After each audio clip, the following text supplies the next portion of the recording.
Hello बच्चों, आज मैं आप लोगों को क्लास 10th का जो आपको डीओई की तरफ से सपोर्ट मटेरियल की बुक मिली है ना, सेशन 2022 टू 23 की। तो आप लोगों को पता है ना कि इसके लास्ट में आपको कुछ प्रैक्टिस पेपर दे रखे हैं। तो अगर मैं एक बार आपको इसका इंडेक्स दिखा दूं और यहाँ पर हम देख लें कि जो प्रैक्टिस पेपर हैं वो है कौन से। तो देखिए, ये पूरी बुक है आपके पास, ठीक है। ये आपके पास पूरा सिलेबस यहाँ पर लिखा हुआ है, पेपर का पैटर्न वगैरह सब चीज़ आपको इस बुक में दे रखी है। ये रे, तो ये आपके पास वो प्रैक्टिस पेपर यहाँ दे रखे हैं। तो टोटल 4 पेपर्स आपको दे रखे हैं। तो हमने इसमें फर्स्ट पेपर सॉल्व कर लिया जो स्टैंडर्ड वालों का था। ये सेकंड पेपर है आपके पास प्रैक्टिस पेपर 2 जो बेसिक वालों का है। तो आज हम इस पूरे पेपर को करने वाले हैं। टोटल इसमें 5 सेक्शन है। एक ही क्लास में इस पेपर को कंप्लीट कर देंगे ताकि नेक्स्ट क्लास में हम अपना जो प्रैक्टिस पेपर 3 है उसको स्टार्ट कर दें। तो ये बेसिक वालों का पेपर है, तो इसका मतलब ये नहीं है कि इसको सिर्फ बेसिक वाले बच्चे ही करेंगे, स्टैंडर्ड वाले बच्चों को भी ये पेपर करना है। ठीक है, ठीक है। तो चलो शुरू करते हैं। बाकी के इंस्ट्रक्शंस तो हमने रीड कर ही रखे और सेक्शन वाइज मैं आप लोगों को ये सारी इंस्ट्रक्शंस बताती रहूँगी। तो अगर यहाँ पर क्वेश्चन नंबर 1 से स्टार्ट करें हम अपना, तो यहाँ लिखा है if 2 positive integers p and q can be express as p is equals to a into b का whole square and q is equals to a cube into b where a and b are being prime numbers then LCM। तो आपको यहाँ LCM find करना है। तो देखो p आपको यहाँ दे रखा है a b स्क्वायर, तो उसको b इंटू b लिख देते हैं। q आपको यहाँ दे रखा है a into a into a into b। LCM होता क्या है, जो कॉमन है उसको एक ही बार लिखोगे। तो एक a कॉमन है और एक b कॉमन है, उसको एक बार लिख दिया, बाकी जो बचा है उसे एज इट इज लिख दिया। ठीक है, तो ये आ जाएगा a क्यूब और b स्क्वायर। इसका मतलब इसका आंसर आ गया है c। क्लियर? डाउट हो साथ साथ कमेंट बॉक्स में पूछते रहना। नेक्स्ट में आपसे कह रहा है What is the greatest possible speed at which a man can walk 52 kilometre and 91 kilometre in an exact number of hours? सबसे पहली बात ना, यहाँ ग्रेटेस्ट की बात कर रहे हैं तो सीधा सीधा 52 और 91 का ना HCF निकाल दो दोनों का। तो 91 तो 13 की ही टेबल में आता है, ठीक है। 52 2 की टेबल में आता है, यहाँ पर 2 2 जा 4 2 6 जा, देन ये 13 हो जाएगा एंड 13 1 जा। HCF क्या होता है, जो कॉमन होता है। तो दोनों में मुझे कॉमन 13 ही दिख रहा है, तो इसका आंसर आ जाएगा C 13 kilometre per our. Clear? MCQ question है, पूरे सॉल्व नहीं करने, सीधा आंसर मेन निकलना चाहिए। नेक्स्ट थर्ड क्वेश्चन में कह रहे हैं if 1 0 of a quadratic polynomial, chapter number 4, एक क्वाड्रेटिक पॉलिनोमियल का एक 0 आपको दे रखा है, then the value of k। आप इसे चैप्टर नंबर 2 भी कह सकते हो, उसमें भी है पॉलिनोमियल्स के क्वेश्चन। तो x स्क्वायर प्लस का 3x प्लस का k इज इक्वल टू 0। एक 0 दे रखा है, तो यहाँ पर मैं 2 का स्क्वायर x की वैल्यू दे रखी है, मतलब है ना। तो 4 प्लस 6 प्लस का k is equal to 0, k की वैल्यू यहाँ से -10 आ गई। ये आपके पास b। इतनी फास्टली आपको सॉल्व करने हैं क्योंकि बाकी के जो सेक्शंस हैं थोड़े लेंथी क्वेश्चंस हैं उसमें, तो सेक्शन ए में कम टाइम लगाना है आपको, ठीक है। नेक्स्ट आपसे क्वेश्चन नंबर 4 कह रहा है graphically the pair of linear equations given by represent 2 lines which are. कैसे होंगे ग्राफिकली, तो a1/a2 अगर मैं इसका देखूँ यहाँ पर तो 6/2 है, इसका मतलब 3/1 है। b1/b2 अगर मैं इसका यहाँ पर देखूँ तो -3/-1 है, इसका मतलब 3/1 है। c1/c2 इसका मैं देखूँ तो 10/9 है। देख के पता चल रहा है ये दोनों तो इक्वल हैं, पर ये नॉट इक्वल है। तो ये कंडीशन किसकी होती है, पैरेलल लाइंस की, जिसमें a1/a2 जो है वो b1/b2 के तो इक्वल होता है, लेकिन वो c1/c2 के इक्वल नहीं होता है। क्लियर? चलिए नेक्स्ट क्वेश्चन नंबर 5 क्या कह रहा है if the quadratic equation, again एक क्वाड्रेटिक इक्वेशन दे रखी है, has real and equal roots, इसके रूट्स रियल भी और इक्वल भी हैं। ये चैप्टर नंबर 4 का क्वेश्चन है। तो k की वैल्यू क्या होगी, तो जब भी रियल और इक्वल रूट्स होते हैं तो जो डिस्क्रिमिनेंट होता है वो 0 होता है ना। तो b square -4ac is equal to 0, b की वैल्यू 4 है, a की वैल्यू 1 है, c की वैल्यू k है। 16 - 4k is equal to 0, 16 is equals to 4k, k is equals to 4। Clear? तो ये C आपका आंसर। नेक्स्ट में कह रहे हैं the perimeter of triangle with vertices. आपको 3 वर्टिसेस दे रखी हैं, पेरीमीटर निकालना है। पेरीमीटर मतलब सम ऑफ ऑल साइड्स ना, पहले इसको ड्रॉ कर लेते हैं यहाँ पर।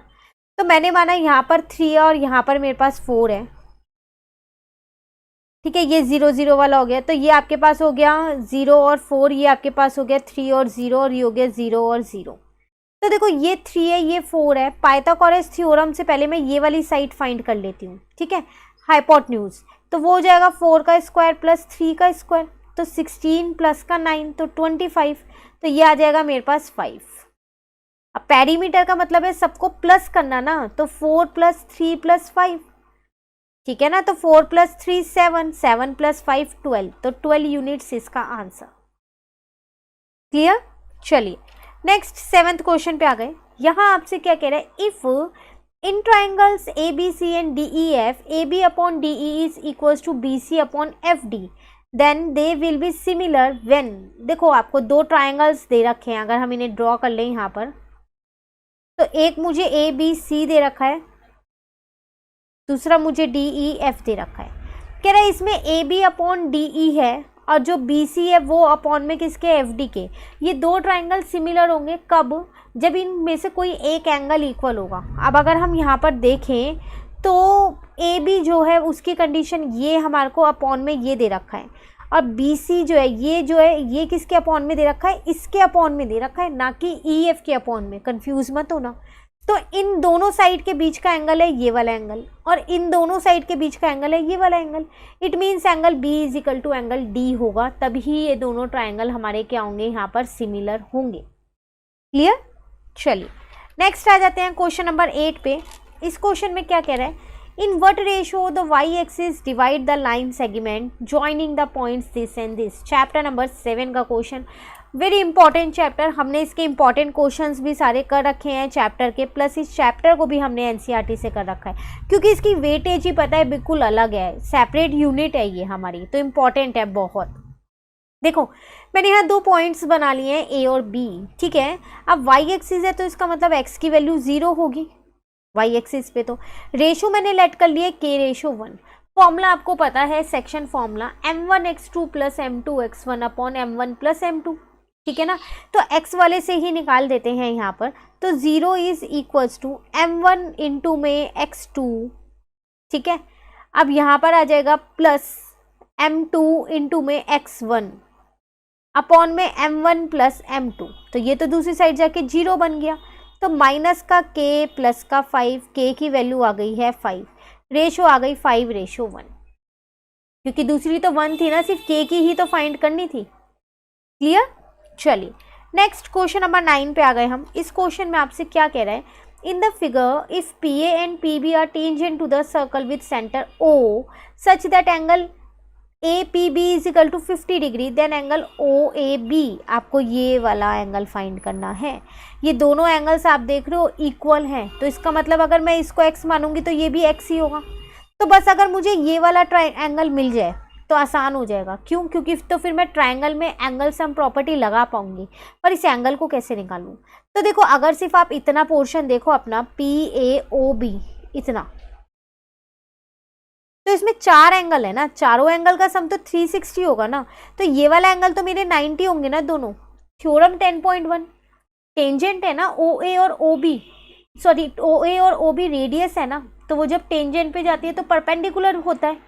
तो इसका मतलब मैं ये कह सकती हूँ 50 प्लस का 90 प्लस का 90, अब प्लस का एंगल मैं यहाँ लिख सकती हूँ AOB, ये वाला एंगल निकाल लूँ मैं पहले, तो इजिकल टू 360 होगा। अब 90 प्लस 90 180 हो जाएगा। अब 180 में अगर हम 50 प्लस करेंगे तो 230, प्लस का angle AOB is equals to 360, तो एंगल AOB मैं यहाँ से निकाल सकती हूँ 360 माइनस का 230, तो ये आ गया 130। पर मुझे ये x चाहिए, ये वाला एंगल चाहिए मुझे, तो अब इस ट्राइंगल के 3 एंगल्स का सम कितना होगा 180, तो x plus 130 is equals to में 180, तो 2x इज इक्वल्स टू में 180 माइनस का 130, तो 2x इज इक्वल्स टू में 50, x कितना आ जाएगा 25 डिग्री, तो ये आपका आंसर। तो OAB निकल गया 25। क्लियर? चलिए नेक्स्ट आते हैं क्वेश्चन नंबर 10 पे। कह रहा है if sine A is equals to 1/2 then the value of sec a. तो देखो आपको यहाँ पर साइन ए दे रखा है 1/2, इसको मैं लिख सकती हूँ sine A is equals to में साइन 30, तो ए की वैल्यू आ गई मेरे पास 30 डिग्री। मुझको चाहिए सेक ए, मतलब कि मुझे sec 30 चाहिए। sec 30 होता क्या है मेरे पास, cos 30 क्या होता है, √3/2, तो sec 30 उसका उल्टा हो जाएगा 2/√3। ठीक है, यहाँ ऑप्शंस गलत है, यहाँ पर 2/√3 आंसर आएगा इसका। Clear question number 10। चलिए आते हैं क्वेश्चन नंबर 11 पे।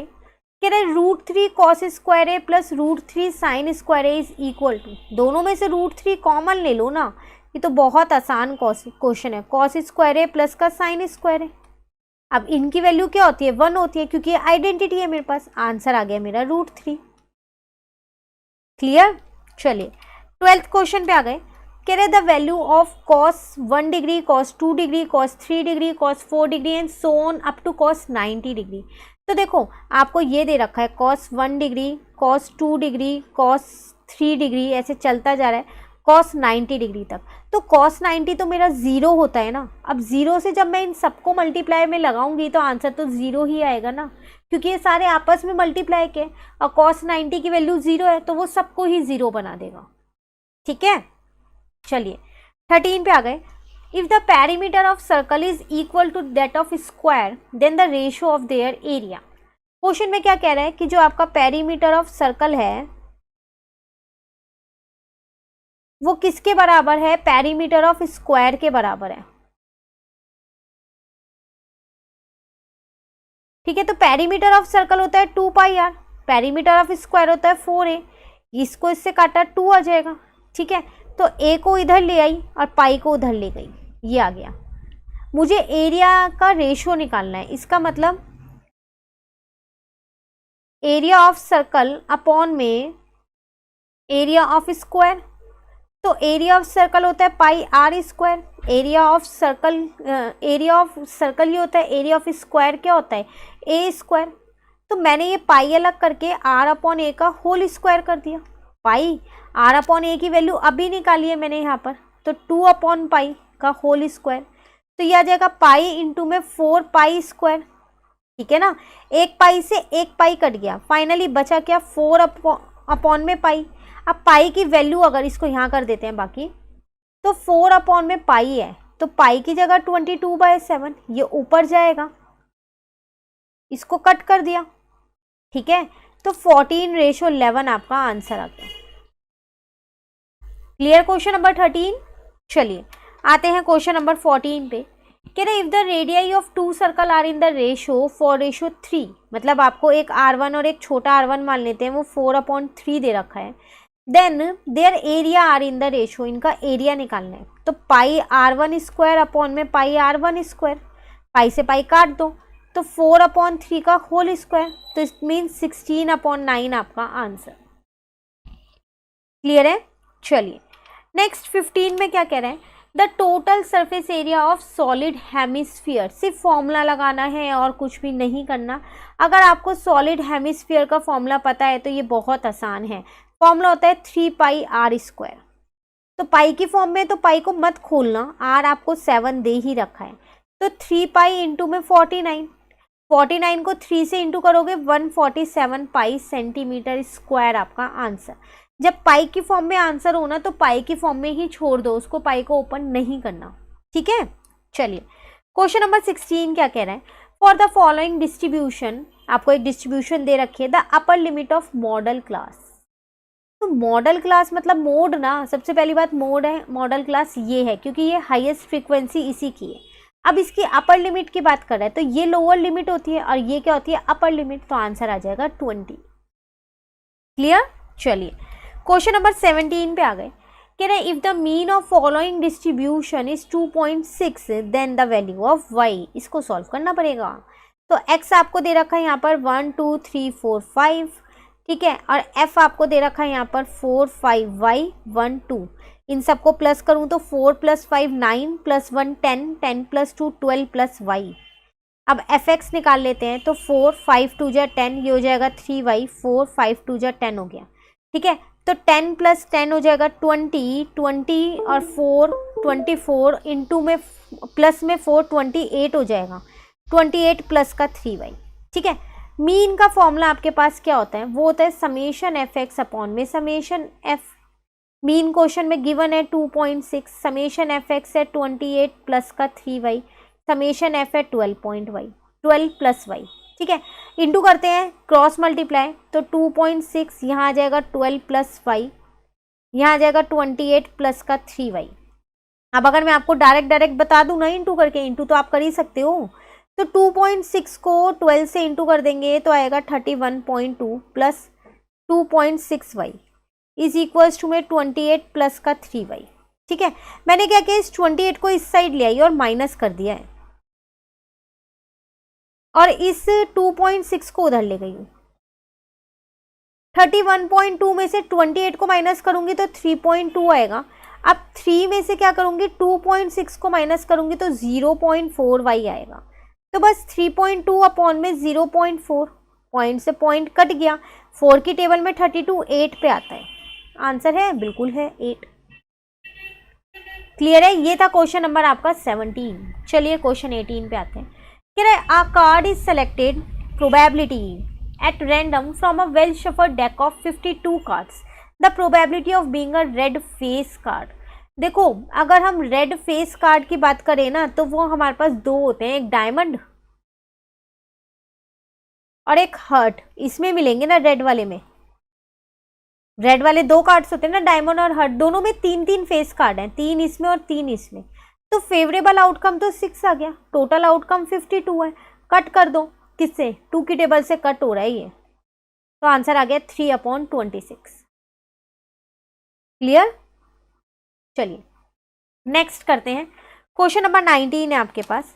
इसमें क्या कह रहे हैं, असर्शन में कह रहा है आपसे यहाँ पर, if HCF of 510 and 92 is 2 then LCM of this number is this. Check करना पड़ेगा, है ना। तो पहले हम क्या करते हैं, यहाँ पर 510 के मैं फैक्टर्स निकाल लेती हूँ। तो देखो ये 2 की टेबल से जा रहा है तो मैं जल्दी से इसको डिवाइड कर करके लिख रही हूँ। यहाँ पर 2 की टेबल में से 2 55 पे जाएगा, फिर ये 5 की टेबल से जा रहा है यहाँ पर 51 पे, 51 3 की टेबल से जा सकता है 17 पे, देन 17 1 जा, ठीक है। उसी तरीके से 92 के निकाल रही हूँ अब मैं यहाँ पर, ये 2 की टेबल से जा रहा है आपके पास 46 पे, देन ये 2 की टेबल से आपके पास जा रहा है 23 पे, देन 23 प्राइम नंबर है, ये आ जाएगा। तो HCF मतलब कॉमन फैक्टर तो 2 ही आ रहा है, तो चलो HCF तो सही है।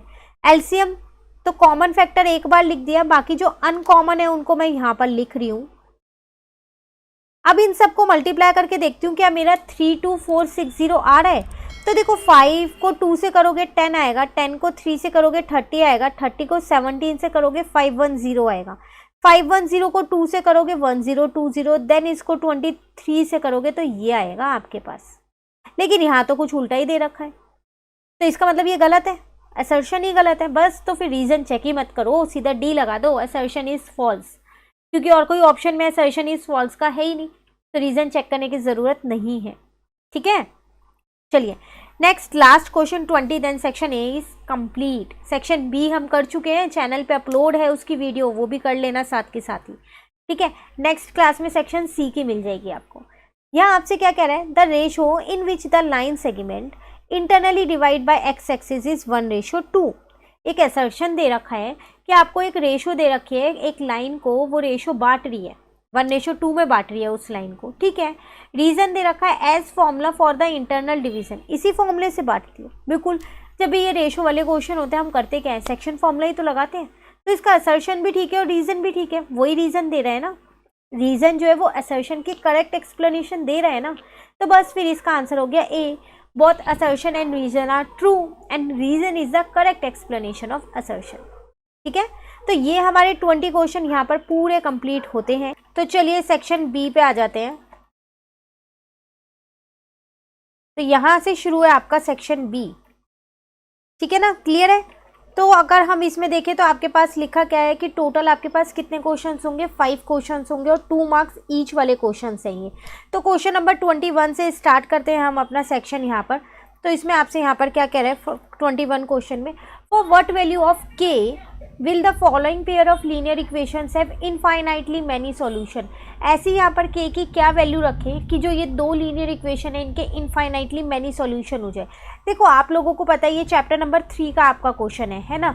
और इनफाइनाइट मैनी सॉल्यूशन की अपनी एक कंडीशन थी, कंडीशंस अगर हमें याद है तो क्वेश्चन ईजी है हमारे लिए। ये चैप्टर जो है ना हमने NCERT से पूरा कर रखा है। लिंक सबकी नीचे मिलेगी डिस्क्रिप्शन में, वीडियो सारी चैनल पे मिलेंगी। इसका केस स्टडी भी कर लिया है हमने, ठीक है, आपको पता है केस स्टडी आएंगे, बिल्कुल अच्छे से कर लीजिएगा। तो केस स्टडी भी हो गया है हमारे पास और इम्पोर्टेंट क्वेश्चंस भी हो गए, सबकी लिंक मिल जाएगी नीचे डिस्क्रिप्शन में, देखना, ठीक है। चलो आते हैं, तो अगर हम इनफाइनाइटली मैनी सॉल्यूशन की सबसे पहली बात तो ना मैं यहाँ कंडीशन लिख देती हूँ। अगर मैं उसकी कंडीशन देखूं तो वो क्या होती है मेरे पास, a1/a2 इज इक्वल्स टू में b1/b2 इज इक्वल्स टू में c1/c2। अब अगर हम बात करें a1 की तो वो मेरे पास k है, a2 जो है वो मेरे पास 12 है, b1 जो है वो मेरे पास 3 है, b2 जो है वो मेरे पास k है, c1 जो है वो मेरे पास माइनस ब्रैकेट में k-3 है, c2 जो है वो माइनस का k है, माइनस से माइनस मैंने कट कर दिया, ठीक है। इन दोनों की एक पेयरिंग की तो यहाँ से k² इज इक्वल्स टू 36 और k की वैल्यू आ गई प्लस माइनस का 6। जब भी आप स्क्वायर हटाओगे तो प्लस माइनस ज़रूर लगाओगे, ठीक है। इन दोनों की एक पेयरिंग की तो कितना आ जाएगा यहाँ पर 3k इज इक्वल्स टू में k² माइनस का 3k, क्रॉस मल्टीप्लाई किया है, ठीक है। तो ये 3k, ये वाला 3k इधर आ गया तो प्लस का बन गया, इज इक्वल्स टू में k²। तो 6k, अब k² को मैं k इंटू k लिख सकती हूँ, एक k को मैं यहाँ नीचे ले आई हूँ, तो यहाँ से k की वैल्यू, ये k से k कट गया, k की वैल्यू 6 आ रही है। इट मीन्स फाइनली मेरी k की वैल्यू कितनी है, 6 है, प्लस माइनस 6 नहीं, अब 6 है, क्योंकि दूसरी वाली से 6 आ रही थी। क्लियर है क्वेश्चन? कहीं भी डाउट हो कमेंट में अपना डाउट छोड़ देना, उसका सॉल्यूशन आपको मिल जाएगा, ठीक है। चलिए क्वेश्चन 22 पे आते हैं। इसमें क्या कह रहा है, in the figure altitude AD and CE of triangle ABC intersect each other at point P। आपको दो एल्टीट्यूड्स दे रखे हैं, वो इंटरसेक्ट करें पॉइंट P पे। Show that triangle ABD similar to triangle CBE। इन दो ट्राइंगल्स को आपको क्या करना है, यहाँ पर सिमिलर प्रूफ करना है। तो कैसे सिमिलर प्रूफ करेंगे, तो अगर हम अपना फर्स्ट पार्ट यहाँ देखें तो in triangle ABD and triangle CBE, तो सिमिलर प्रूफ करने के लिए मुझे दो कंडीशंस चाहिए। एक तो मुझे इसमें दिख रहा है कि जो मेरा एंगल B है वो दोनों में ही कॉमन है ना। अभी मुझे इसके लिए एक और चीज़ यहाँ पर चाहिएगी, तो वो चीज़ हम यहाँ पर क्या लिख सकते हैं, दो हमारे 90 डिग्री के एंगल बन रहे हैं, यहाँ बन रहे हैं ना, तो बस वही लिख दो, अपने आप हो जाएगा। तो यहाँ लिख सकते हो मैं angle ADB is equals to में एंगल आ जाएगा यहाँ पर हमारा CEB। ये दोनों क्या है आपके पास 90 डिग्री है। इसी के साथ साथ आपके पास एंगल B जो है वो दोनों में कॉमन है, angle B is equal to angle B, ये दोनों में कॉमन हो गया, ठीक है। तो इसका मतलब मेरा जो ट्राइंगल है ABD वो सिमिलर हो गया यहाँ पर ट्राइंगल CBE के। और कौन सा क्राइटेरिया इसके अंदर यूज हो गया, हमारे पास AA, दोनों एंगल्स थे ना, तो AA क्राइटेरिया से हमारा क्या हो गया, ये दोनों ट्राइंगल सिमिलर हो गए, ठीक है। इसी तरीके से अगर हम इसका सेकेंड पार्ट देखें तो हमारे पास triangle PDC and triangle BEC है। तो अगर आप इसमें देखो, एक तो आपको PDC ये छोटा सा जो छोटू सा ट्राइंगल है ना, ये वाला है, ठीक है, और BEC ये वाला है। देख लो ना, दोनों में एंगल C एक तो कॉमन आपको इजीली मिल रहा है, ठीक है। तो एक तो आप यही वाला एंगल लग जाएगा, यहाँ पर एंगल C कॉमन आ जाएगा। अभी मुझे यहाँ पर एक और चीज़ चाहिएगी, तो इसमें एक और चीज़ आपको क्या मिल रही है, वो भी आपको यहाँ 90 डिग्री ही मिल रही है। कौन कौन से, angle PDC is equals to में हो जाएगा एंगल BEC, ये दोनों ही एंगल मेरे 90 डिग्री है। और इसके साथ साथ angle C is equal to angle C हो जाएगा, ये मेरे पास क्या है यहाँ पर कॉमन है। तो फिर ट्राइंगल मेरा PDC जो है वो सिमिलर प्रूव हो गया ट्राइंगल मेरा BEC के, अगेन AA क्राइटेरिया से, AA क्राइटेरिया। क्लियर? ये था क्वेश्चन नंबर 22। इसके साथ ना चॉइस में आपको एक और क्वेश्चन दे रखा है, इंटरनल चॉइस दे रखी है इसमें। तो आपसे क्या कह रहा है इस क्वेश्चन में, in the figure DE is parallel to AC। आपको कह रहा है यहाँ पर जो DE है, ये वाली जो लाइन है वो इस AC के पैरेलल है, और जो ये DF है आपके पास यहाँ पर DF, ये किसके पैरेलल है, इस AE के पैरेलल है। आपको प्रूफ क्या करना है, BF अपॉन में FE sorry is equals to BE upon में EC, ये आपको यहाँ पर प्रूव करना है। तो सबसे पहली बात तो ना हम यहाँ पर गिवन लिख देते हैं। तो गिवन में मेरे पास है यहाँ पर DE parallel to AC and DF parallel to AE, ठीक है।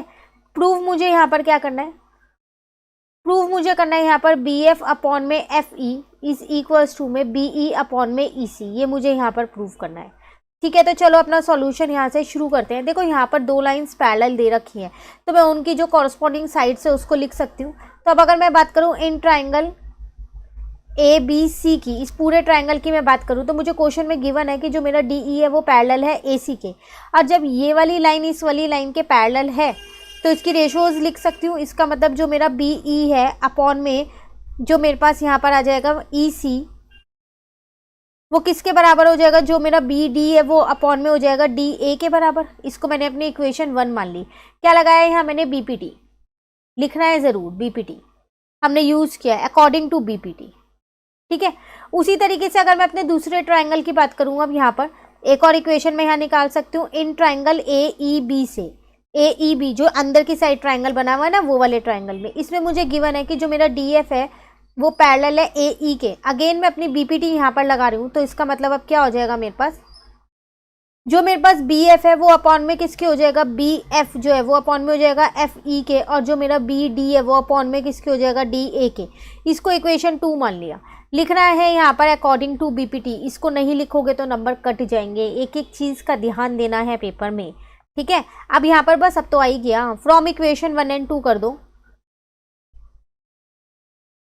तो अगर आप देखें तो आपके पास b d upon d a दोनों में ही है, तो मैं ये कह सकती हूँ कि जो मेरा बी एफ अपॉन में एफ ई है वो किसके बराबर होगा, जो मेरा बी ई है अपॉन में ई सी के बराबर। यही मुझे प्रूफ करना था, यहाँ प्रूफ हो गया, हैंस प्रूफ्ड। क्लियर।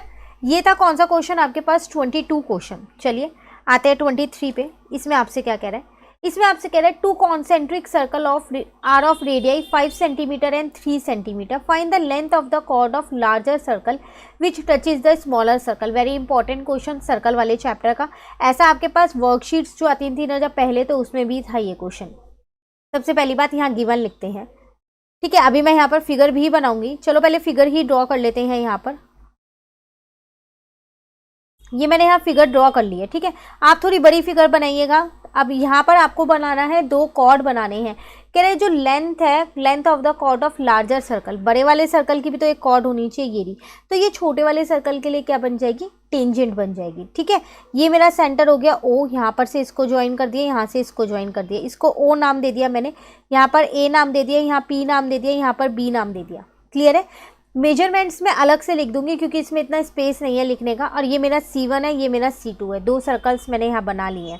तो सबसे पहली बात यहाँ पर मुझे क्या क्या गिवन है, तो आपको रेडियाई गिवन है, तो वो लिख देते हैं। रेडियस ऑफ फर्स्ट सर्कल, छोटे वाला है ना C1, उसकी रेडियस है 5 centimetre. Then radius of second circle, इसका मतलब C2 की बात कर रहा हूँ, वो ये मेरे पास 3 होगा, ये मेरे पास 5 सेंटीमीटर होगा, ठीक है। फाइंड में मुझको यहाँ पर क्या करना है, कह रहा था लेंथ ऑफ द कॉर्ड, तो मेरी कॉर्ड है AB, तो इसका मतलब फाइनली मुझे AB फाइंड करना है, तो सिर्फ मैं AB भी लिख सकती हूँ यहाँ पर, ठीक है। अब अगर आप यहाँ पर देखो तो आपको यहाँ पर छोटे वाला जो सर्कल है उसमें जो आपके पास यहाँ पर OP है वो आपकी रेडियस है, तो वो आपकी 3 सेंटीमीटर है। और जब ये परपेंडिकुलर होता है ना तो ये 90 डिग्री का एंगल बना रहे हैं ना यहाँ, तो मैं इसमें पाइथागोरस थ्योरम लगा सकती हूँ दोनों ट्राइंगल्स में, पर आपको वो लिखना पड़ेगा, ठीक है। तो सबसे पहली बात OP लिख दिया मैंने, क्या है OP इज इक्वल्स टू में कितना आ जाएगा आपके पास 3 सेंटीमीटर।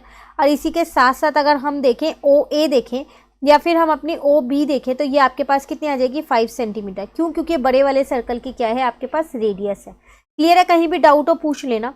तो अब यहाँ पर लिखते हैं सिंस जो आपके पास AB है वो क्या है, AB इज टेंजेंट। छोटे वाले सर्कल के लिए तो ये टेंजेंट है ना, बड़े वाले के लिए तो कॉर्ड है। इस टेंजेंट टू सर्कल C1, तो इसका मतलब OP जो है वो परपेंडिकुलर होगा AB पे according to theorem 10.1।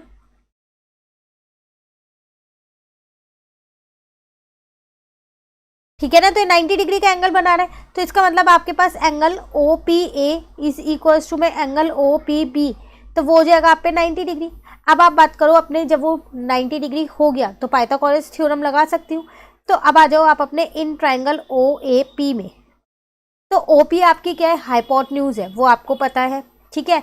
Sorry OP नहीं, OA आपकी हाइपोटेन्यूज है, वो आपको पता है। OP आपको पता है, AP आप निकाल सकते हो।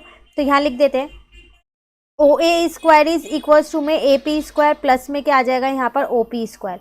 OA आपको क्वेश्चन में दे रखा है 5 है क्योंकि वो उसकी रेडियस थी। AP नहीं पता, छोड़ दो। OP आपको पता है छोटे वाले सर्कल की रेडियस है, तो यहाँ आ जाएगा 25 इज इक्वल्स टू में AP का स्क्वायर प्लस में 3 3 जा 9, देन 25 माइनस का 9 इज इक्वल्स टू में AP स्क्वायर हो जाएगा। तो अब अगर हम इसे देखें तो आप यहाँ पर 25 में से जब 9 को माइनस करोगे तो आपका आ जाएगा 16 इज इक्वल्स टू में AP स्क्वायर। यहाँ से आपका AP निकल के आ गया 4, माइनस तो नहीं लगाओगे क्योंकि जो साइड्स होती हैं वो नेगेटिव नहीं होती ना। उसी तरीके से अगर आप अपना दूसरे वाला ट्राइंगल लें, आप ट्राइंगल किसकी बात करो, अभी आपने बात की थी कौन से ट्राइंगल की, OAP की, अब OBP की बात कर लो। तो इसका मतलब OB का स्क्वायर जो है वो किसके बराबर होगा, OP के स्क्वायर के प्लस में BP के स्क्वायर के। OB भी आपके पास कितना है, 5 ही है, तो 5 का स्क्वायर, OP तो अभी आपको पता ही है 3 है, अब BP का स्क्वायर ऐसे ही रहने दो। तो ये हो जाएगा 25 इज इक्वल्स टू में यहाँ पर आ जाएगा आपके पास 9 प्लस का BP स्क्वायर। तो यहाँ से आपके पास BP स्क्वायर निकल जाएगा तो वो आ जाएगा 25 माइनस का 9, तो BP square is equals to में 16। यहाँ से BP निकल के आ गया आपके पास कितना, 4। आपको क्या निकालना था, AB, है ना।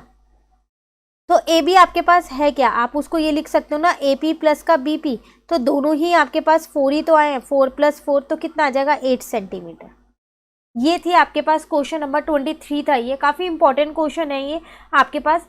इसमें सिर्फ कुछ नहीं है, आपको थ्योरम पता होनी चाहिए 10.1 के अकॉर्डिंग, वो परपेंडिकुलर होगा तो आप राइट एंगल ट्राइंगल में फिर पाइथागोरस थ्योरम इजीली लगा सकते हो। ठीक है, चलिए आते हैं नेक्स्ट क्वेश्चन पे।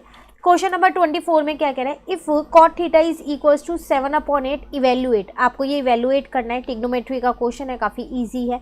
देखो आपको यहाँ दे रखा है 1 प्लस का साइन थीटा और यहाँ दे रखा है 1 माइनस का साइन थीटा, अपॉन में आपको दे रखा है 1 प्लस का कॉस थीटा और यहाँ दे रखा है 1 माइनस का कॉस थीटा। ठीक है, इसको आप लिख सकते हो, आइडेंटिटी लगा सकते हो A प्लस बी और A माइनस बी की, साथ में लिख के आनी है आइडेंटिटी ज़रूर, वो होंगी A स्क्वायर माइनस का B स्क्वायर। ठीक है, तो ये हो जाएगा 1 का स्क्वायर माइनस का साइन स्क्वायर थीटा और यहाँ हो जाएगा 1 का स्क्वायर माइनस का कॉस स्क्वायर थीटा। तो एक और आइडेंटिटी होती है 1 माइनस साइन स्क्वायर थीटा, जो है वो हमारा होता है कॉस स्क्वायर थीटा, और 1 माइनस कॉस स्क्वायर थीटा जो है वो हमारा क्या होता है, साइन स्क्वायर थीटा। ये सारी आइडेंटिटीज़ के लिए एक सेपरेट वीडियो है, आप चैनल पे अपलोड है, वहाँ पर सर्च करो, आपको सारी वीडियोस मिल जाएंगी। प्लस इस चैप्टर के काफ़ी सारे इंपॉर्टेंट क्वेश्चंस हमने कर रखे हैं, सपोर्ट मटेरियल से ये चैप्टर कर रखा है और एनसीईआरटी से भी कर रखा है, सारी वीडियोस मिल जाएंगी। इसका केस स्टडी का क्वेश्चन भी हमने कर रखा है। ठीक है, लिंक सबके नीचे दूंगी डिस्क्रिप्शन में और चैनल पर भी वीडियोज़ अपलोड है। तो इसकी जगह मैं यहाँ लिख सकती हूँ कॉस स्क्वायर थीटा और यहाँ लिख सकती हूँ साइन स्क्वायर थीटा। अब मैंने इसको पूरे पे स्क्वायर कर दिया, कॉस थीटा अपॉन में साइन थीटा का होल स्क्वायर, तो इसका मतलब ये हो गया आपके पास कॉट थीटा का होल स्क्वायर। कॉट थीटा की वैल्यू आपको गिवन थी 7/8, तो इसका स्क्वायर हो जाएगा, तो ये हो गया 49/64। यही आपका आंसर है। क्लियर, ये था क्वेश्चन नंबर 24। चलिए आते हैं क्वेश्चन नंबर 25 पे। क्वेश्चन 25 हमारे पास लास्ट है, देन हमारा ये वाला सेक्शन जो है वो कंप्लीट हो जाएगा। इसमें क्या कह रहा है, find the perimeter of quadrant of a circle of radius 14 centimetre. आपको क्या करना है, यहाँ पर पेरीमीटर निकालना है क्वाड्रेंट का। देखो क्वाड्रेंट कुछ इस शेप का होता है ना, तो ये भी आर होती है, ये भी आर होती है, और ये अगर देखें हम एक तरीके से जो आर्क है, तो अगर मैं पूरे सर्कल के पेरीमीटर की बात करूँ तो वो 2πr होता है, तो ये उसका 1/4 भाग है ना, तो पेरीमीटर कैसे निकलेगा। अब आप यहाँ पर देखो, पेरीमीटर ऑफ क्वाड्रेंट,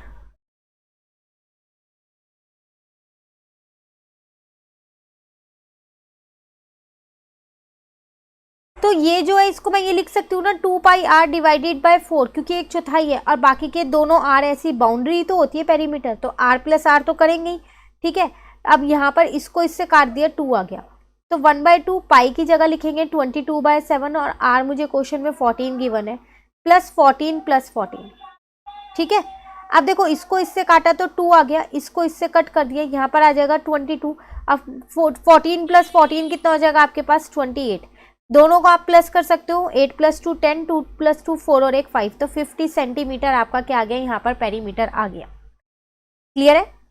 अब नेक्स्ट इसके साथ ही चॉइस में आपको एक और क्वेश्चन दे दिया है, कह रहा है find the diameter of the circle whose area is equal to the sum of the area of two circle of radii 24 centimetre and 7 centimetre. एक सर्कल का डायमीटर बताना है अगर उसका एरिया बाकी दो सर्कल के एरिया के बराबर हो, तो कैसे निकालेंगे इस क्वेश्चन को। तो बिगर सर्कल मान लिया हमने उसको,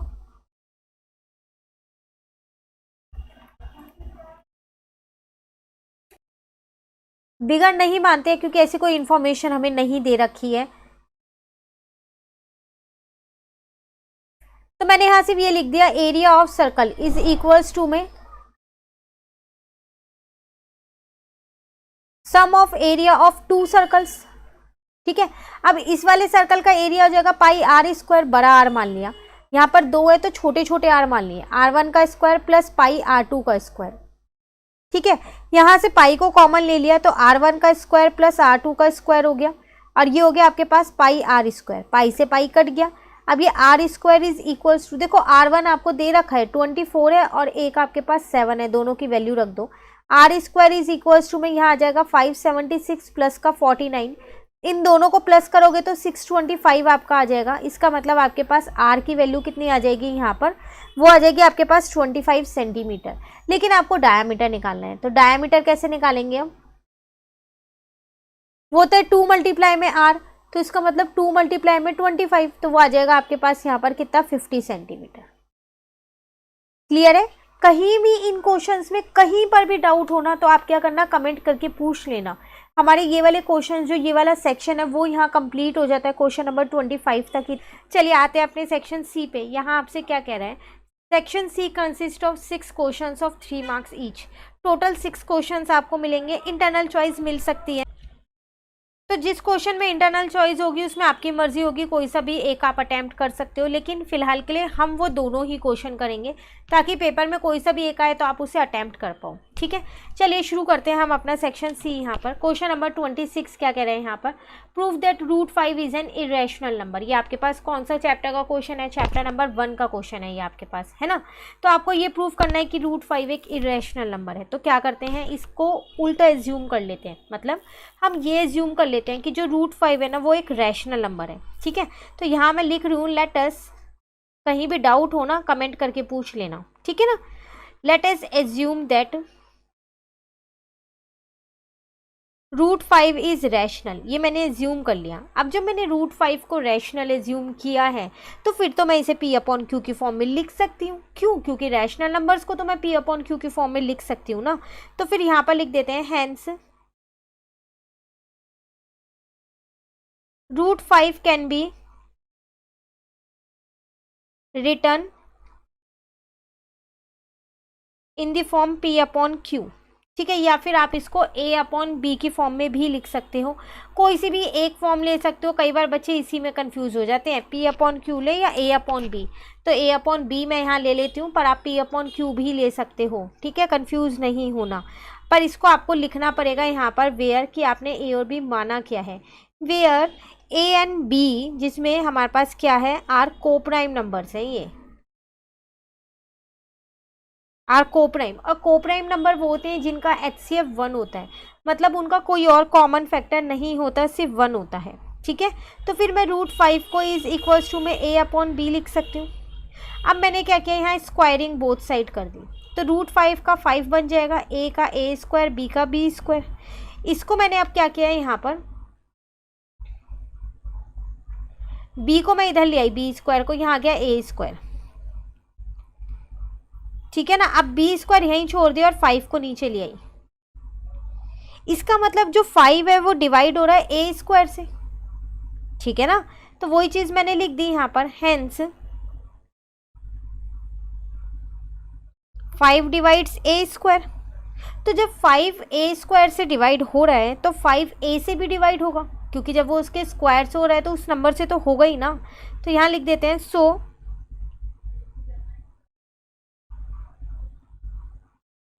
5 शेल डिवाइड a ऑल्सो, वो a को भी डिवाइड करेगा।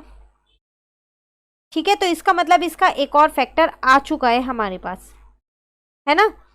5 एक और आगे ना, एक आ, चलो अब एक b का और निकाल लेते हैं। फिर जो हमने एज्यूम किया था ना कि रूट 5 हमारा रैशनल है, वो गलत हो जाएगा। ठीक है, अब मैंने यहाँ पर क्या किया, a अपॉन 5 जो है उसको मैंने मान लिया c, यहाँ मैंने लेट कर लिया। अब ब्रैकेट में लिख दिया मैंने यहाँ where c is an some, where c is some integer, an हटा देना।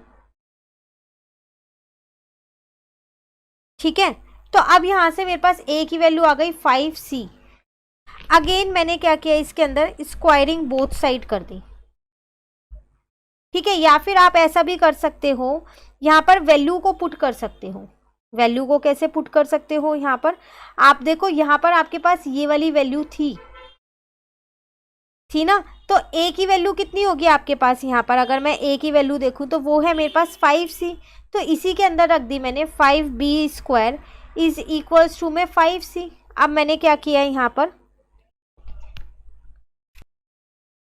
पर a की वैल्यू तो रख दी, पर यहाँ a² था तो ये स्क्वायर लग जाएगा, तो 5b² is equals to 25c², तो b² इज इक्वल्स टू में 5c² आ गया।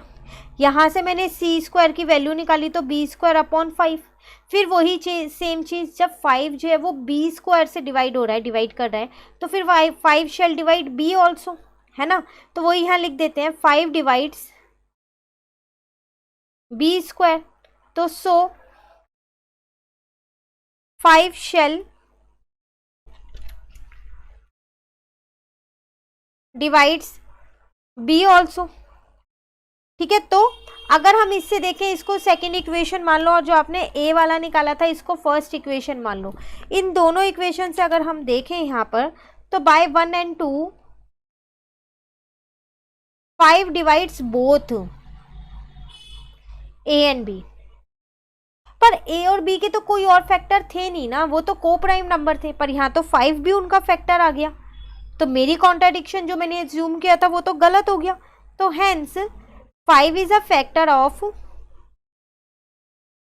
a and b, तो फिर a और b तो को प्राइम नंबर रहे ही नहीं, तो therefore a and b are not coprime number,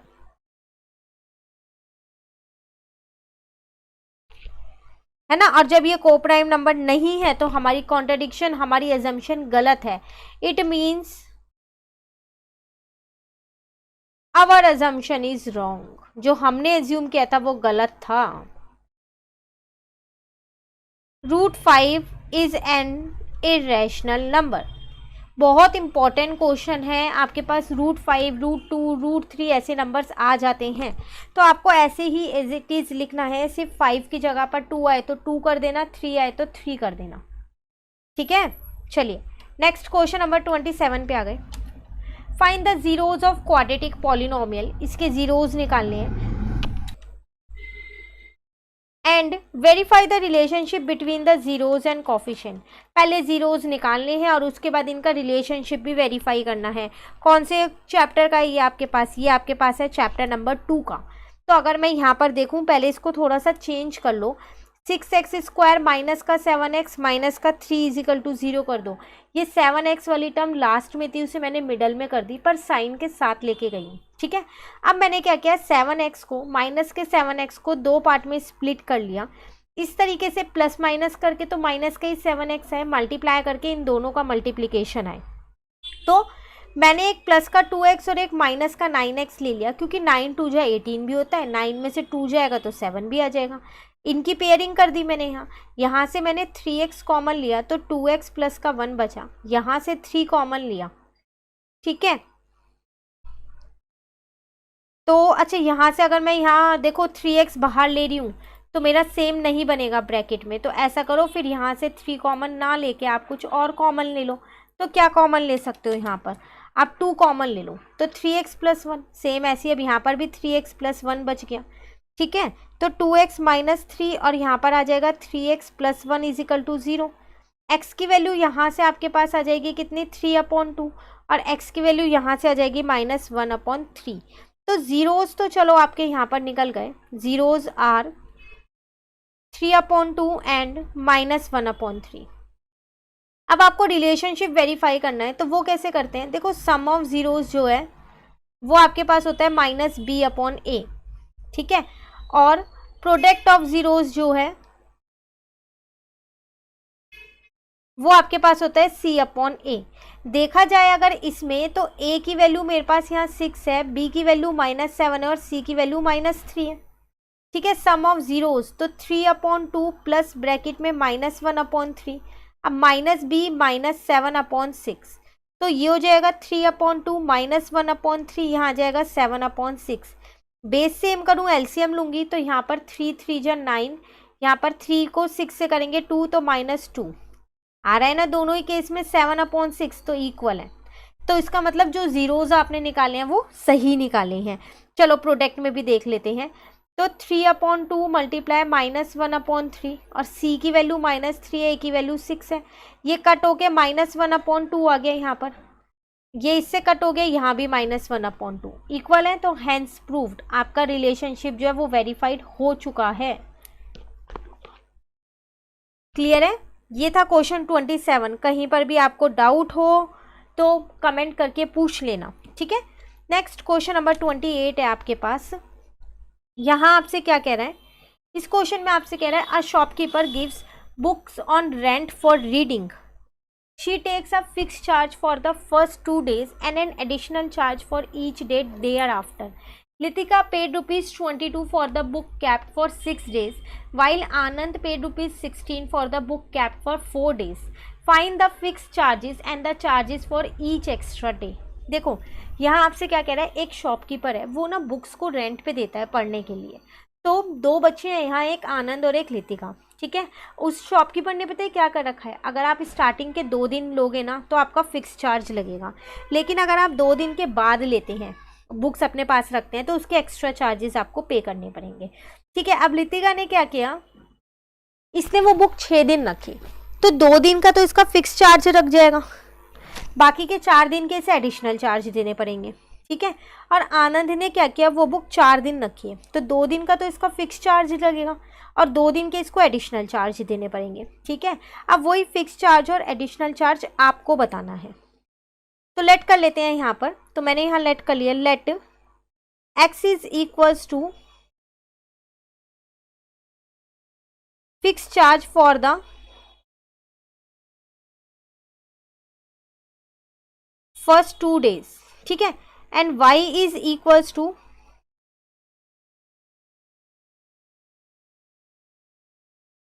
additional charge for each day,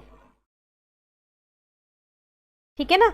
अब क्वेश्चन के अकॉर्डिंग अगर मैं देखूं तो लितिका ने 22 रुपये दिए हैं, तो 2 दिन के चार्ज उसके x होंगे और बचे हुए 4 दिन के चार्ज उसके 4y होंगे, क्योंकि 1 दिन का y है तो 4 दिन के ही हो जाएगा, और 22 रुपये टोटल दिए हैं। आनंद ने 2 दिन बुक फिक्स चार्ज पे ली, 2 दिन एडिशनल चार्ज पे लिए, टोटल उसने 16 रुपये दिए हैं। ये इक्वेशन 1 बन गई, ये इक्वेशन 2 बन गई। क्लियर है? अब यहाँ लिखते हैं solving equation 1 and 2।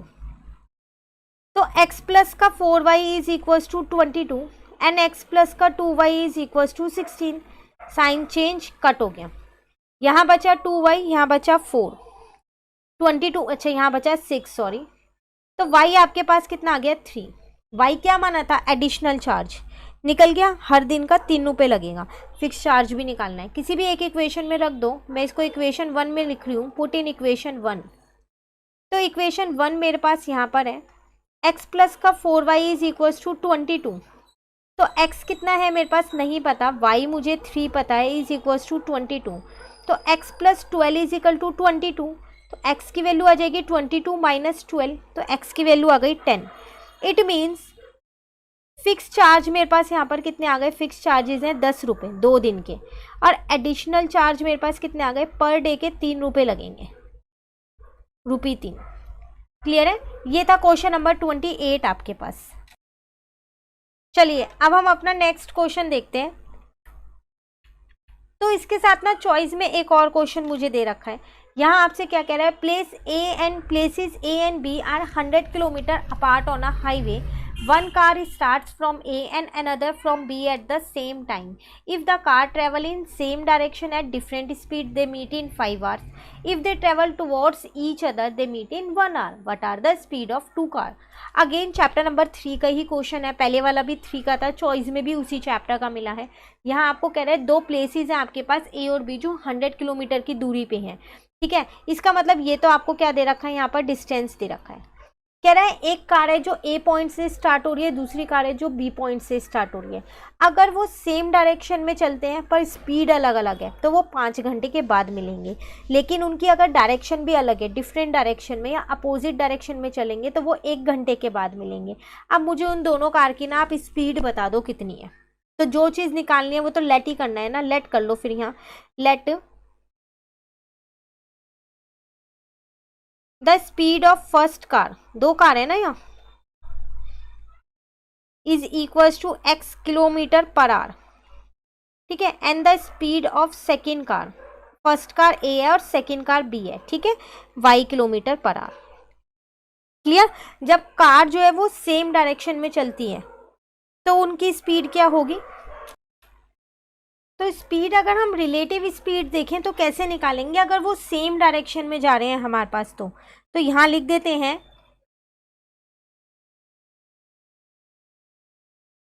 When the cars travel in same direction, तो रिलेटिव स्पीड उनकी क्या होगी यहाँ पर, वो हो जाएगी मेरे पास x माइनस वाई, ठीक है। डिस्टेंस मेरे को दे ही रखा है 100 किलोमीटर, टाइम भी मुझे दे रखा है 5 आवर्स लगेंगे, तो स्पीड का फॉर्मूला होता है डिस्टेंस अपॉन टाइम, ठीक है ना। तो स्पीड है मेरी यहाँ पर x माइनस वाई, डिस्टेंस 100 है, टाइम मेरे पास 5 है। क्लियर है? इसको इससे कट किया 20, तो x minus y is equal to 20, ये मेरी इक्वेशन 1 बन गई। अब मान लो वो क्या कर रही है, जो अपोजिट डायरेक्शन में जा रही हैं, तो स्पीड क्या होगी, when the cars travel in opposite direction,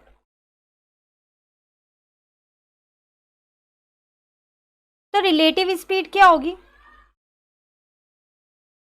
वो हो जाएगी मेरे पास x प्लस वाई, ठीक है। अगेन डिस्टेंस तो मेरा अभी भी 100 किलोमीटर ही रहेगा, लेकिन टाइम यहाँ चेंज हो जाएगा, 1 आवर हो जाएगा। स्पीड इज इक्वल्स टू में डिस्टेंस अपॉन टाइम, तो x plus y is equals to में 100 अपॉन 1, तो इसका मतलब x plus y is equal to 100, ये मेरी सेकेंड इक्वेशन हो गई, ठीक है ना। अब हम क्या करते हैं, यहाँ पर दोनों इक्वेशंस को ना मैं एक बार ऐड कर लेती हूँ, एडिंग इक्वेशन 1 एंड 2, तो लेफ्ट हैंड साइड को लेफ्ट हैंड साइड से करूँ, राइट हैंड साइड को राइट हैंड साइड से करूँ, ठीक है। तो इसका मतलब x माइनस वाई और x प्लस वाई यहाँ आ जाएगा, और यहाँ पर 100 प्लस का 2 आ जाएगा, y से y कट गया, ये हो गया 2x इज इक्वल्स टू में 120, x की वैल्यू निकल गई 60 किलोमीटर पर आवर। अब आप इसे किसी भी एक इक्वेशन में रख दो, तो मैंने क्या किया, इसे पुट इन इक्वेशन 1 कर दिया, तो इक्वेशन 1 थी मेरे पास यहाँ पर x माइनस वाई था, एक बार क्रॉस चेक कर लेते हैं, हाँ, x minus y is equals to में 20 था, तो 60 minus y is equal to 20, तो y की वैल्यू आ गई 40 किलोमीटर पर आवर। तो स्पीड ही तो बतानी थी आपको दोनों कार की, तो स्पीड ऑफ फर्स्ट कार वो मेरे पास आ गई 60 kilometre per our, and speed of second car वो मेरे पास आ गई 40 किलोमीटर पर आवर। बस कंप्लीट हमारा क्वेश्चन, ठीक है। चलिए नेक्स्ट क्वेश्चन पे आ जाते हैं, क्वेश्चन नंबर 29 पे आ गए। इस क्वेश्चन में आपसे क्या कह रहा है, हमारे पास है यहाँ पर, इन the figure PQ is the chord of length 8 cm of a circle of radius 5 cm. The tangents at P and Q intersect at a point T. Find the length of TP. आपको इसकी length find करनी है, ठीक है। और ये information given है, आपको पता है चैप्टर नंबर 10 सर्कल्स का आपके पास ये पूरा क्वेश्चन है, ठीक है। तो कैसे करेंगे अब हम इस क्वेश्चन को, यहाँ पर देखो अगर हम थ्योरम 10.2 इसके अंदर लगाते हैं तो मैं ये कह सकती हूँ कि जो TP है वो TR के बराबर, TQ के बराबर होगा, ठीक है। तो वही चीज़ हम पहले यहाँ लिख देते हैं, फ्रॉम थ्योरम 10.2 जो हमारा TP है वो TQ के बराबर होगा, क्योंकि उनकी लेंथ इक्वल होती है, length of tangent from external point are equal.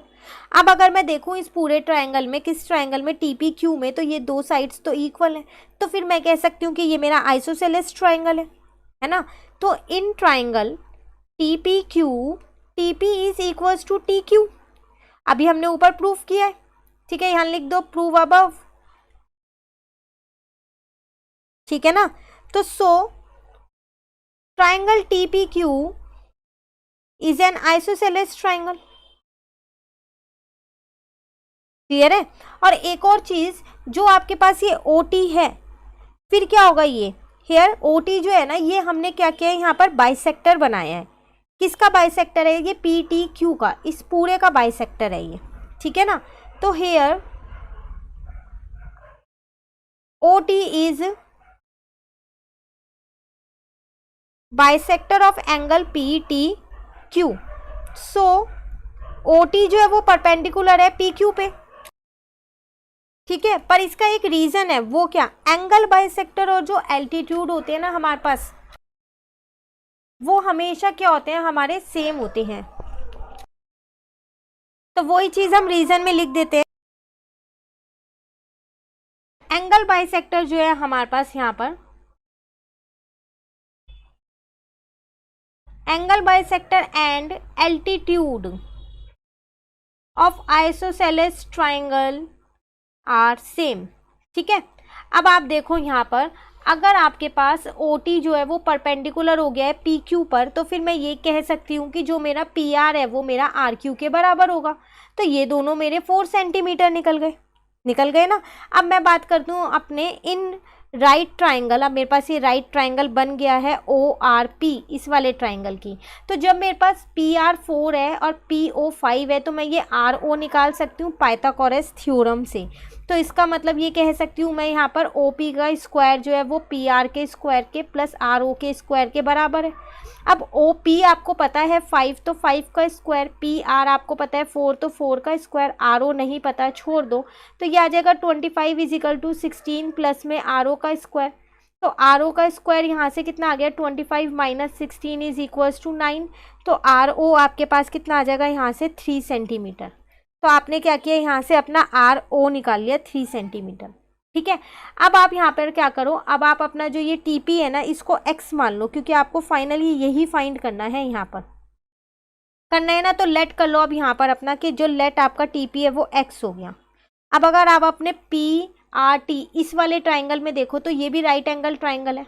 तो इन राइट ट्राइंगल PRT, इसमें पाइथागोरस थ्योरम मैं लगाऊं, तो मेरा यहाँ पर हो जाएगा TP का square is equals to TR का स्क्वायर प्लस में PR का स्क्वायर। TP मैंने x माना, तो x का स्क्वायर। TR क्या ये मेरे को क्वेश्चन में गिवन है, TR कितना है, ये नहीं गिवन है, छोड़ दो इसको। PR मुझे 4 मैंने निकाला है, तो ये हो जाएगा x square minus 16 is equals to में यहाँ से TR स्क्वायर आ जाएगा। ऐसा करो आप एक्स स्क्वायर की वैल्यू निकाल लो, क्यों, क्योंकि आपको वही निकालना है क्वेश्चन में। तो ये आ गया, इसको अपनी इक्वेशन 1 लिख लो, अभी आगे हम इसे यूज़ करने वाले हैं, ठीक है। अब अगर मैं यहाँ आगे देखूँ, तो मुझे पता है TP जो है वो मेरी टेंजेंट है। जब वो टेंजेंट है, तो जो मेरी रेडियस होगी OP, वो इसके ऊपर परपेंडिकुलर होगी अकॉर्डिंग टू थ्योरम 10.1, है ना। तो यहाँ वही चीज़ मैं लिख रही हूँ, since TP is a tangent, ये एक टेंजेंट है, तो फिर मेरा OP जो है वो परपेंडिकुलर होगा TP पे अकॉर्डिंग टू थ्योरम 10.1, ठीक है। इसका मतलब मेरा एंगल OPT, पूरा एंगल जिस पे मैंने मार्क बना रखा है, वो मेरा 90 डिग्री होगा ना। अब मैं बात करती हूँ पूरे बड़े ट्राइंगल की। इन ट्राइंगल, कौन सा ट्राइंगल ले रही हूँ मैं, OPT, देखो ये वाला पूरा ले रही हूँ। ये पूरा एंगल मेरा 90 डिग्री, ट्राइंगल जो है वो राइट एंगल हो गया, क्योंकि ये 90 डिग्री था। अब पाइथागोरस लगाऊंगी, तो TO का स्क्वायर जो है वो किसके बराबर आ जाएगा, इन दो साइड्स के, TP के स्क्वायर के प्लस में PO के स्क्वायर के। TO जो है मेरे को पूरा क्वेश्चन में नहीं दे रखा, छोड़ दो। TP आपने x माना है, x का स्क्वायर, ये आपके पास 5 है, 5 का स्क्वायर, ठीक है। अब यहाँ पर जो TO है उसे मैं दो पार्ट्स में लिख सकती हूँ, एक OR और एक जो है RT या फिर TR। तो वही लिख दिया मैंने, OR प्लस में RT का होल स्क्वायर, ये हो गया x स्क्वायर प्लस का 25, ठीक है। अब कोई इन्फॉर्मेशन आपको पीछे से मिल जाएगी, आपने देखो यहाँ पर किसी की क्या वैल्यू निकाली थी, तो आप वो रख सकते हो यहाँ पर अगर आपने निकाली है। तो पहले तो मैं क्या करती हूँ, इसमें एक चीज़ तो मुझे पता है, OR मैंने अभी पाइथागोरस थ्योरम से 3 निकाला था, है ना।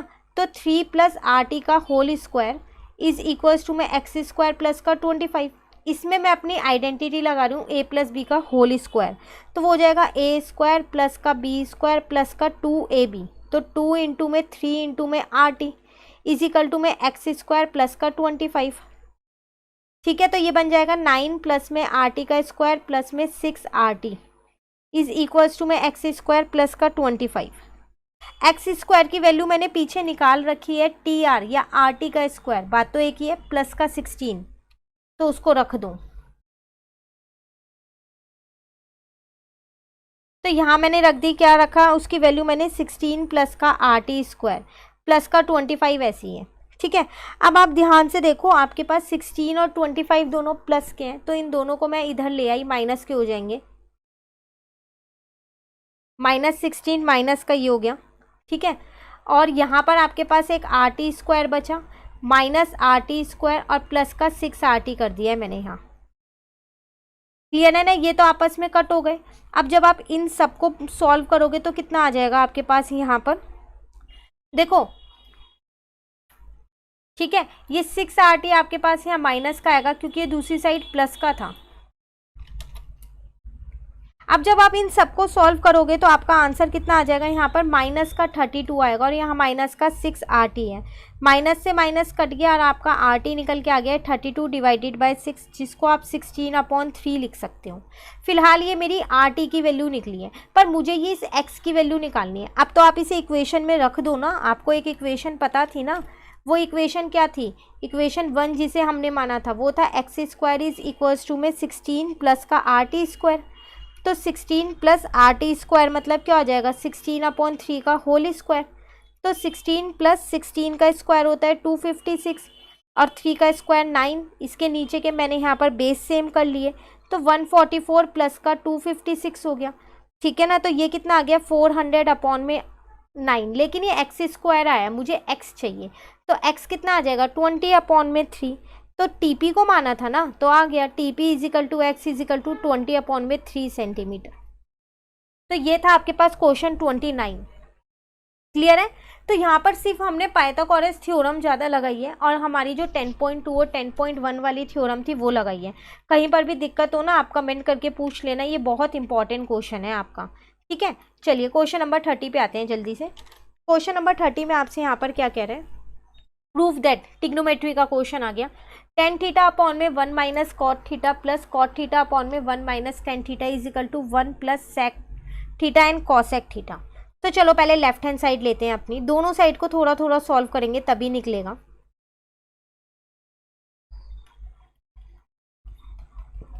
ये आपके पास, तो मैंने क्या किया, tan थीटा को लिख दिया sin थीटा अपॉन में cos थीटा और इसको लिख दिया cos थीटा अपॉन में sin थीटा, कुछ नहीं है, 1 लगा दिया। अगेन cos थीटा अपॉन में sin थीटा cot थीटा को लिखा, अब 1 minus sin theta cos theta लिख दिया, ठीक है। अब देखो बेस सेम करूँ नीचे जो डिनोमिनेटर में है उसके, तो ये आपके पास क्या आ जाएगा, यहाँ पर sin थीटा माइनस का cos थीटा और अपॉन में आ जाएगा आपके पास sin थीटा।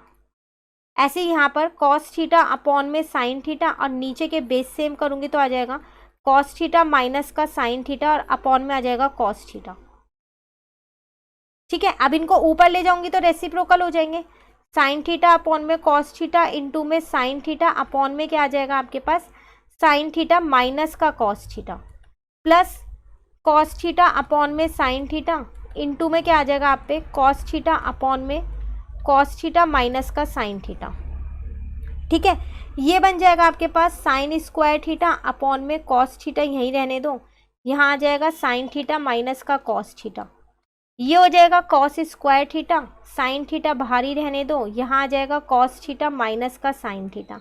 एक चीज़ का ध्यान दो, ये दोनों ब्रैकेट सेम है, सिर्फ साइन का फ़र्क है।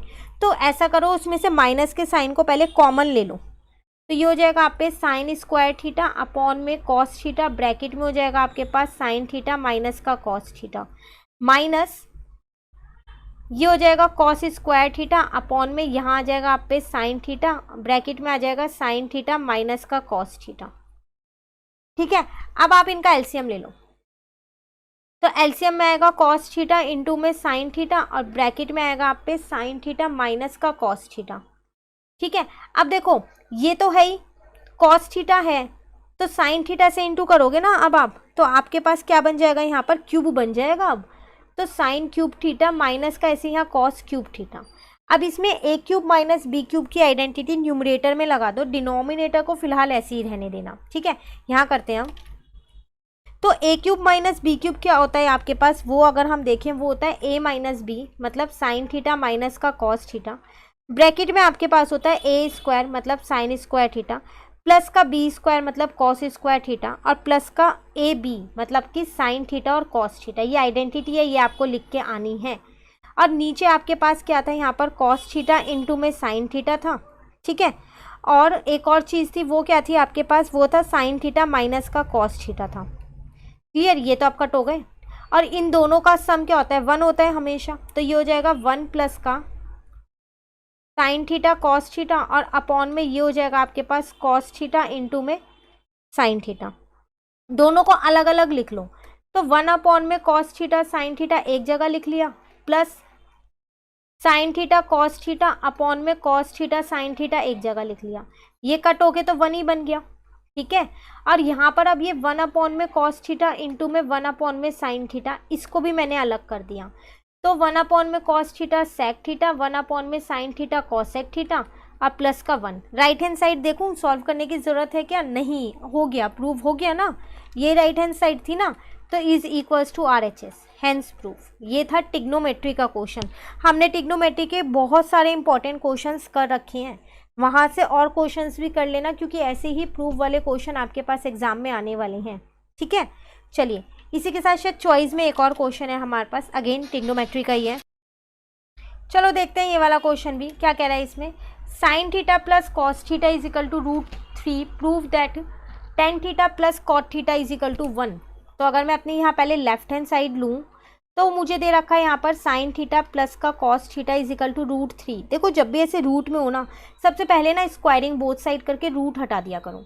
तो ये हो जाएगा आपके पास साइन थीटा प्लस का कॉस थीटा, और यहाँ whole square is equals to में √3 का स्क्वायर। इसमें तो आइडेंटिटी लग जाएगी a प्लस बी के होल स्क्वायर की, तो a स्क्वायर प्लस का b स्क्वायर प्लस का 2ab, और यहाँ आ जाएगा 3। अब इन दोनों की जगह तो मैं 1 लिख सकती हूँ, क्योंकि आइडेंटिटी होती है, sine square theta plus cos square theta 1 होता है। अब इस 1 को उधर ले जाऊंगी तो 2 बन जाएगा, 3 में से 1 माइनस होके इस 2 को इस 2 से काट दिया। इसका मतलब साइन थीटा कॉस थीटा की वैल्यू 1 आ गई। पर मुझे ये नहीं प्रूव करना, मुझे तो tan theta plus cot theta की प्रूव करनी है। तो अब अगर मैं अपनी राइट हैंड साइड यहाँ पर लूँ, तो वो हो जाएगा मेरे पास टेन थीटा प्लस का cot theta is equal to 1 है। यही दे रखा है ना, आपको ये प्रूफ करना है ना। सॉरी, राइट हैंड साइड नहीं, ये तो हम पूरा हमने एक साइड ले ली है ऑलरेडी। पहले हमने ये लिया जो हमें दे रखा था, ठीक है। अब अगर मैं इसमें अपने लेफ्ट हैंड साइड की बात करूं, तो अगर मैं इसको खोलूंगी तो मेरे पास बन जाएगा यहाँ पर साइन थीटा अपॉन में कॉस थीटा, प्लस यहाँ बन जाएगा कॉस थीटा अपॉन में साइन थीटा। अगर मैं यहाँ बेस सेम करती हूँ तो cos theta sine theta LCM हो गया, यहाँ आ जाएगा साइन स्क्वायर थीटा प्लस में कॉस स्क्वायर थीटा। अगेन ये तो 1 होता है, तो 1 अपॉन में कॉस थीटा साइन थीटा बचा। इसकी वैल्यू अभी मैंने 1 ही तो निकाली है, तो 1 अपॉन 1 इज इक्वल टू 1। यही मेरा राइट हैंड साइड है, हैंस प्रूफ्ड। क्वेश्चन आसान था, बस दिमाग लगाना था कि कैसे होगा ये क्वेश्चन। क्लियर है, कहीं दिक्कत तो नहीं है? कहीं भी दिक्कत हो तो कमेंट करके पूछ लेना। चलिए, शायद इसका लास्ट है हमारे पास 31। देन नेक्स्ट सेक्शन के क्वेश्चन नेक्स्ट क्लास में करेंगे। इसमें आपसे क्या कह रहे हैं, two dice are thrown at the same time, what is the probability that the sum of two numbers appearing on the top of the dice is. आपसे कह रहे हैं 2 डाइज आपने एक साथ थ्रो किए, प्रोबेबिलिटी बताओ कि सम ऑफ द 2 नंबर, जो 2 नंबर आ रहे हैं ना उन डाइज के ऊपर, उनका जो समय या तो वो 8 है या 13 वाला बताना है, ए बी बताना है, या लेस देन 12 और इक्वल टू 12 है। सबसे पहली बात, जब भी आप 2 डाइस को थ्रो करते हो ना, तो उसके पॉसिबल आउटकम्स कौन कौन से होते हैं। 1 1 होता है, जैसे 1 2 होता है आपके पास, 1 3 होता है आपके पास, 1 4 होता है आपके पास, 1 5 होता है, 1 6 होता है। ऐसे आपके पास 2 1 होता है, 2 2 होता है, 2 3 होता है, 2 4 होता है, 2 5 होता है, और 2 6 होता है। उसी तरीके से आप पे 3 1 होता है। ये लाइन ऐसे चलती रहेगी, 3 2 3 3 3 4 हो गया, जैसे यहाँ पर 3 5 हो गया और 3 6 हो गया। देन 4 की लाइन होगी 4 1 4 2 4 3 4 4 4 5 4 6। फिर 5 की लाइन आएगी,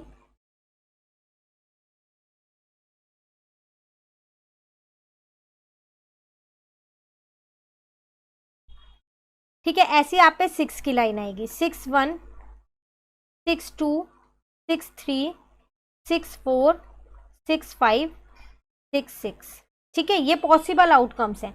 अब आपसे कह रहे हैं फर्स्ट पार्ट में जो आपके पास सम है वो कितना आना चाहिए, 8 आना चाहिए। तो प्रोबेबिलिटी किसकी निकालिए, सम 8 की। तो टोटल आउटकम तो 36 है। फेवरेबल आउटकम देखो 8 कब कब आ सकता है, अगर मैं यहाँ पर मार्क करूँ तो एक तो मेरे पास ये आ रहा है 4 + 4 8 हो गया, ठीक है। इसके अलावा अगर मैं देखूँ तो 5 + 3 हो गया, 6 + 2 हो गया, 3 + 5 हो गया और 2 + 6 हो गया। तो 1 2 3 4 5, फेवरेबल आउटकम 5 है, ठीक है ना। सेकेंड पार्ट में कह रहा है प्रोबेबिलिटी क्या होनी चाहिए, जो सम है वो 13 आना चाहिए। तो फेवरेबल आउटकम निकालते हैं, टोटल तो 36 ही रहेगा ना, वो तो ज़ीरो, वो और कुछ नहीं होगा। अब देखो लास्ट का टोटल ही मेरा 12 है, 13 तो किसी भी केस में नहीं बनेगा। तो ये फेवरेबल आउटकम 0 है। ऐसे कोई भी दो नंबर नहीं है यहाँ जिनका सम 13 हो, तो 0 आएगा इसका आंसर। थर्ड में आपसे क्या कह रहे हैं, लेस देन और इक्वल टू 12 होना चाहिए। तो लास्ट आउटकम ही मेरा 6 और 6 जो है वो 12 आ रहा है उसका सम, और उससे लेस देन तो फिर ये सारे ही आउटकम्स हो जाएंगे, और इक्वल टू में ये आ जाएगा, है ना। तो ये क्या हो गया, मतलब यहाँ पर अगर मैं लिखूं लेस देन और इक्वल टू 12 में, तो ये फेवरेबल भी 36 है और टोटल भी, तो प्रोबेबिलिटी 1 आ जाएगी मेरी। क्लियर, ये था पूरा सेक्शन आपके पास सी जो कंप्लीट हो गया। कहीं भी डाउट हो कमेंट करके आप पूछ लीजिएगा। तो सेक्शन डी में टोटल 4 क्वेश्चन है और 5 मार्क्स ईच है। यहाँ पर क्वेश्चन नंबर 32 है हमारे पास। यहाँ N express train takes 1 hour less than the passenger train to travel 132 km between Mysore and Bangalore without taking into consideration the time they stop at intermediate stations.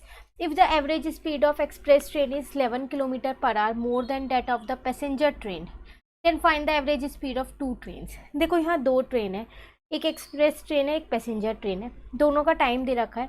जो express train है ना वो passenger train से 1 our come time लेती है, दोनों का distance हमें 132 दे रखा है। स्पीड भी वो क्या कह रहा है, जो एक्सप्रेस ट्रेन है ना उसकी स्पीड 11 किलोमीटर ज़्यादा है। जब वो टाइम कम ले रही है और सेम डिस्टेंस है तो ऑब्वियस सी बात है उसकी स्पीड ज़्यादा ही होगी, है ना। तो वो 11 किलोमीटर ज़्यादा है किससे, पैसेंजर ट्रेन से। अब मुझे दोनों की स्पीड ही बतानी है। क्वेश्चन क्लियर हो गया। करेंगे कैसे इस क्वेश्चन को, यहाँ देखो सबसे पहले आप लेट कर लो, लेट द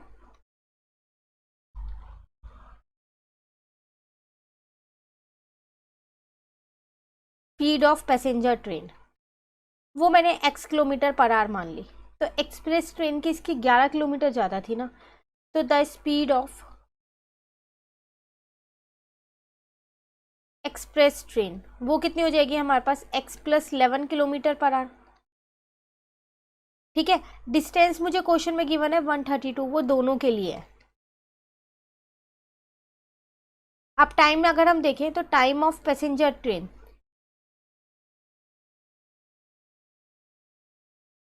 देखो टाइम का एक अपना फॉर्मूला होता है, वो क्या होता है हमारे पास, डिस्टेंस अपॉन स्पीड। तो डिस्टेंस इसकी है 132 और इसकी स्पीड कितनी है, x, ठीक है। उसी तरीके से टाइम ऑफ एक्सप्रेस ट्रेन अगर मैं देखूं तो डिस्टेंस तो 132 है, स्पीड उसकी x + 11 है। अब क्वेश्चन के अकॉर्डिंग वो कह रहा था कि एक्सप्रेस ट्रेन 1 घंटा कम ले रही है पैसेंजर ट्रेन से, है ना। तो ये रही मेरी एक्सप्रेस ट्रेन, बराबर में मैंने पैसेंजर ट्रेन का टाइम लिखा और 1 घंटा कम कर दिया क्योंकि वो 1 घंटा कम ले रही थी, ठीक है ना। अब इसको अगर हम सॉल्व करते हैं तो 132 अपॉन में x + 11 माइनस 132 अपॉन में x इज इक्वल्स टू में -1। इस 132 अपॉन x को इधर ले आई, यहाँ से 132 कॉमन ले लिया, तो 1 अपॉन में x + 11 माइनस 1 अपॉन में x इज इक्वल्स टू में -1 हो गया, ठीक है। देन 132 यहाँ पर मैंने क्या किया, एलसीएम लेके बेस सेम कर लिया, तो ये आ गया x - 11, क्योंकि यहाँ माइनस था इसलिए अंदर का साइन चेंज हो गया, इज इक्वल्स टू में,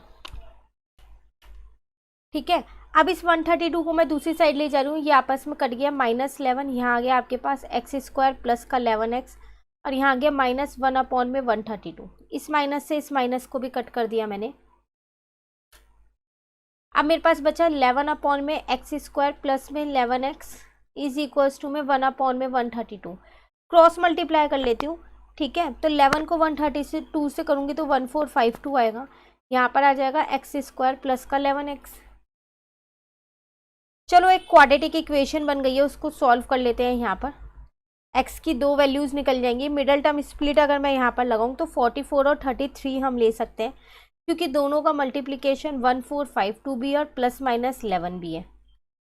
पेयरिंग कर दी, x को कॉमन लिया तो यहाँ पर x प्लस का 44 बचा, यहाँ पर माइनस के 33 को कॉमन ले रही हूँ तो अंदर क्या बचेगा, x प्लस 44 ही बचेगा। अब अगर हम यहाँ देखें तो x माइनस का 33 एक आ गया है और x प्लस 44 एक आ गया है, इजिकल टू 0। तो x माइनस 33 को भी 0 के इक्वल रख दिया और x प्लस 44 को भी 0 के इक्वल रख दिया। यहाँ से x की वैल्यू आ गई 33, यहाँ से x की वैल्यू आ गई माइनस 44। x हमने पैसेंजर ट्रेन की स्पीड मानी थी, स्पीड तो कभी नेगेटिव नहीं हो सकती, तो ये नॉट पॉसिबल लिख दिया। इट मीन्स स्पीड आ गई आपके पास पैसेंजर ट्रेन की, यहाँ लिख देते हैं स्पीड ऑफ पैसेंजर ट्रेन। वो आपने x मानी थी तो कितनी आ गई, 33 किलोमीटर पर आवर आ गई। ठीक है, ऐसी स्पीड ऑफ एक्सप्रेस ट्रेन क्या थी, वो उससे 11 ज़्यादा थी, है ना।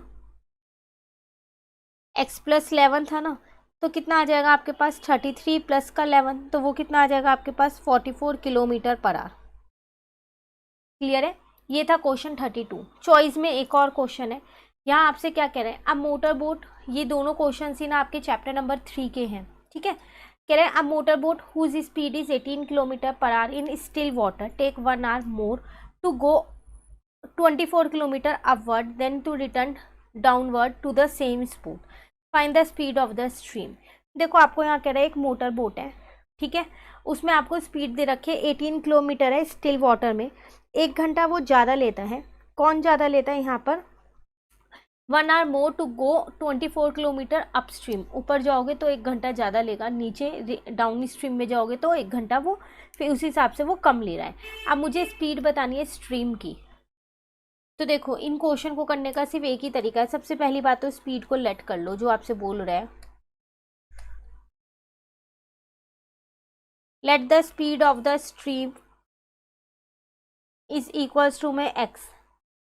ठीक है, अब मुझे यहाँ पर दो स्पीड है, एक अप स्ट्रीम है और एक डाउन स्ट्रीम है।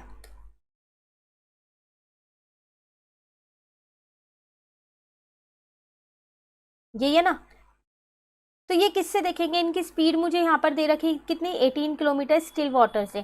तो बस एक चीज़ आपको याद रखनी है, अपस्ट्रीम में हमेशा स्पीड जो है वो ये x थी ना, तो ये हो जाएगी 18 माइनस x, और डाउन स्ट्रीम में वो हमेशा प्लस होती है। बस ये ध्यान रखना है, अपस्ट्रीम में माइनस होती है और डाउन स्ट्रीम में क्या होता है, यहाँ पर प्लस होता है।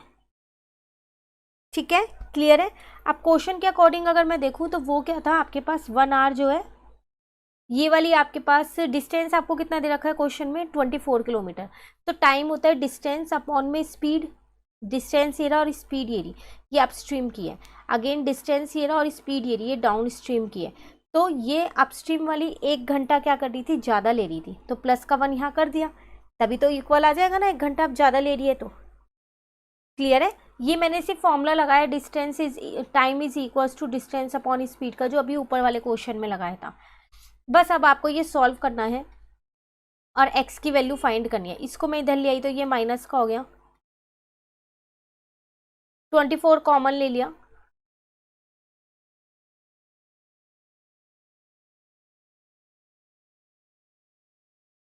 यहाँ पर बेस सेम कर रही हूँ मैं,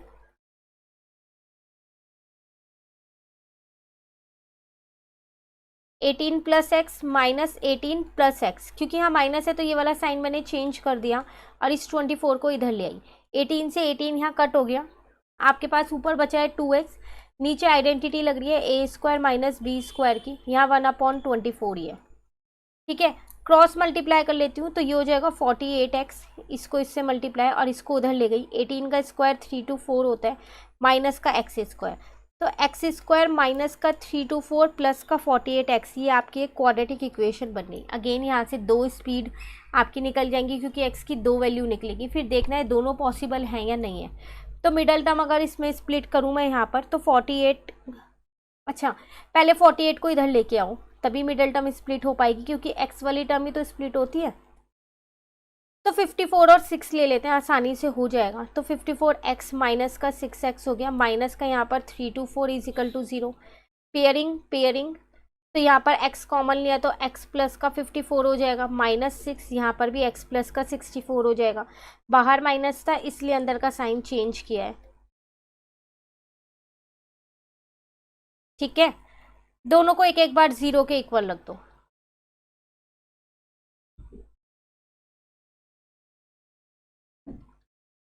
ये तो पॉसिबल नहीं है, स्पीड नेगेटिव नहीं होती, नॉट पॉसिबल लिख दिया मैंने, तो बस स्पीड ऑफ द स्ट्रीम आ गई हमारे पास।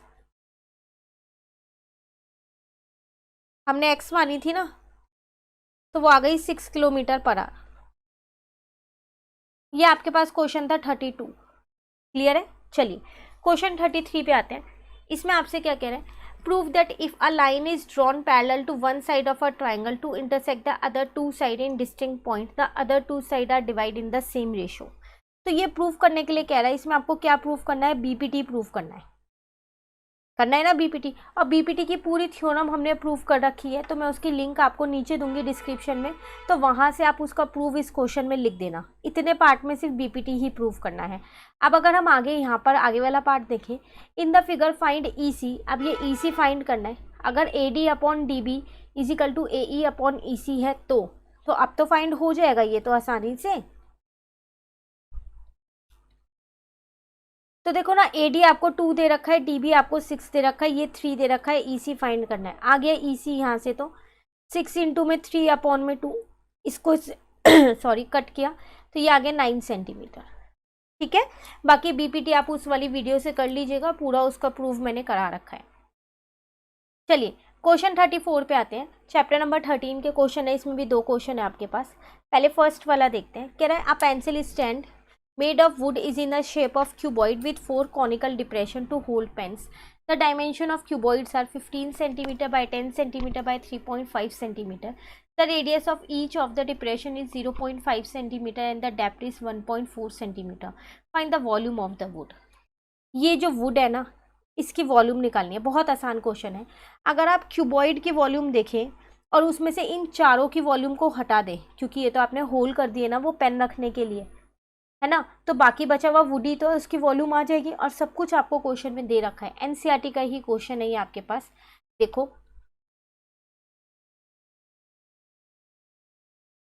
तो वॉल्यूम ऑफ वुड आपके पास क्या हो जाएगी, यहाँ पर वो हो जाएगी वॉल्यूम ऑफ क्यूबॉइड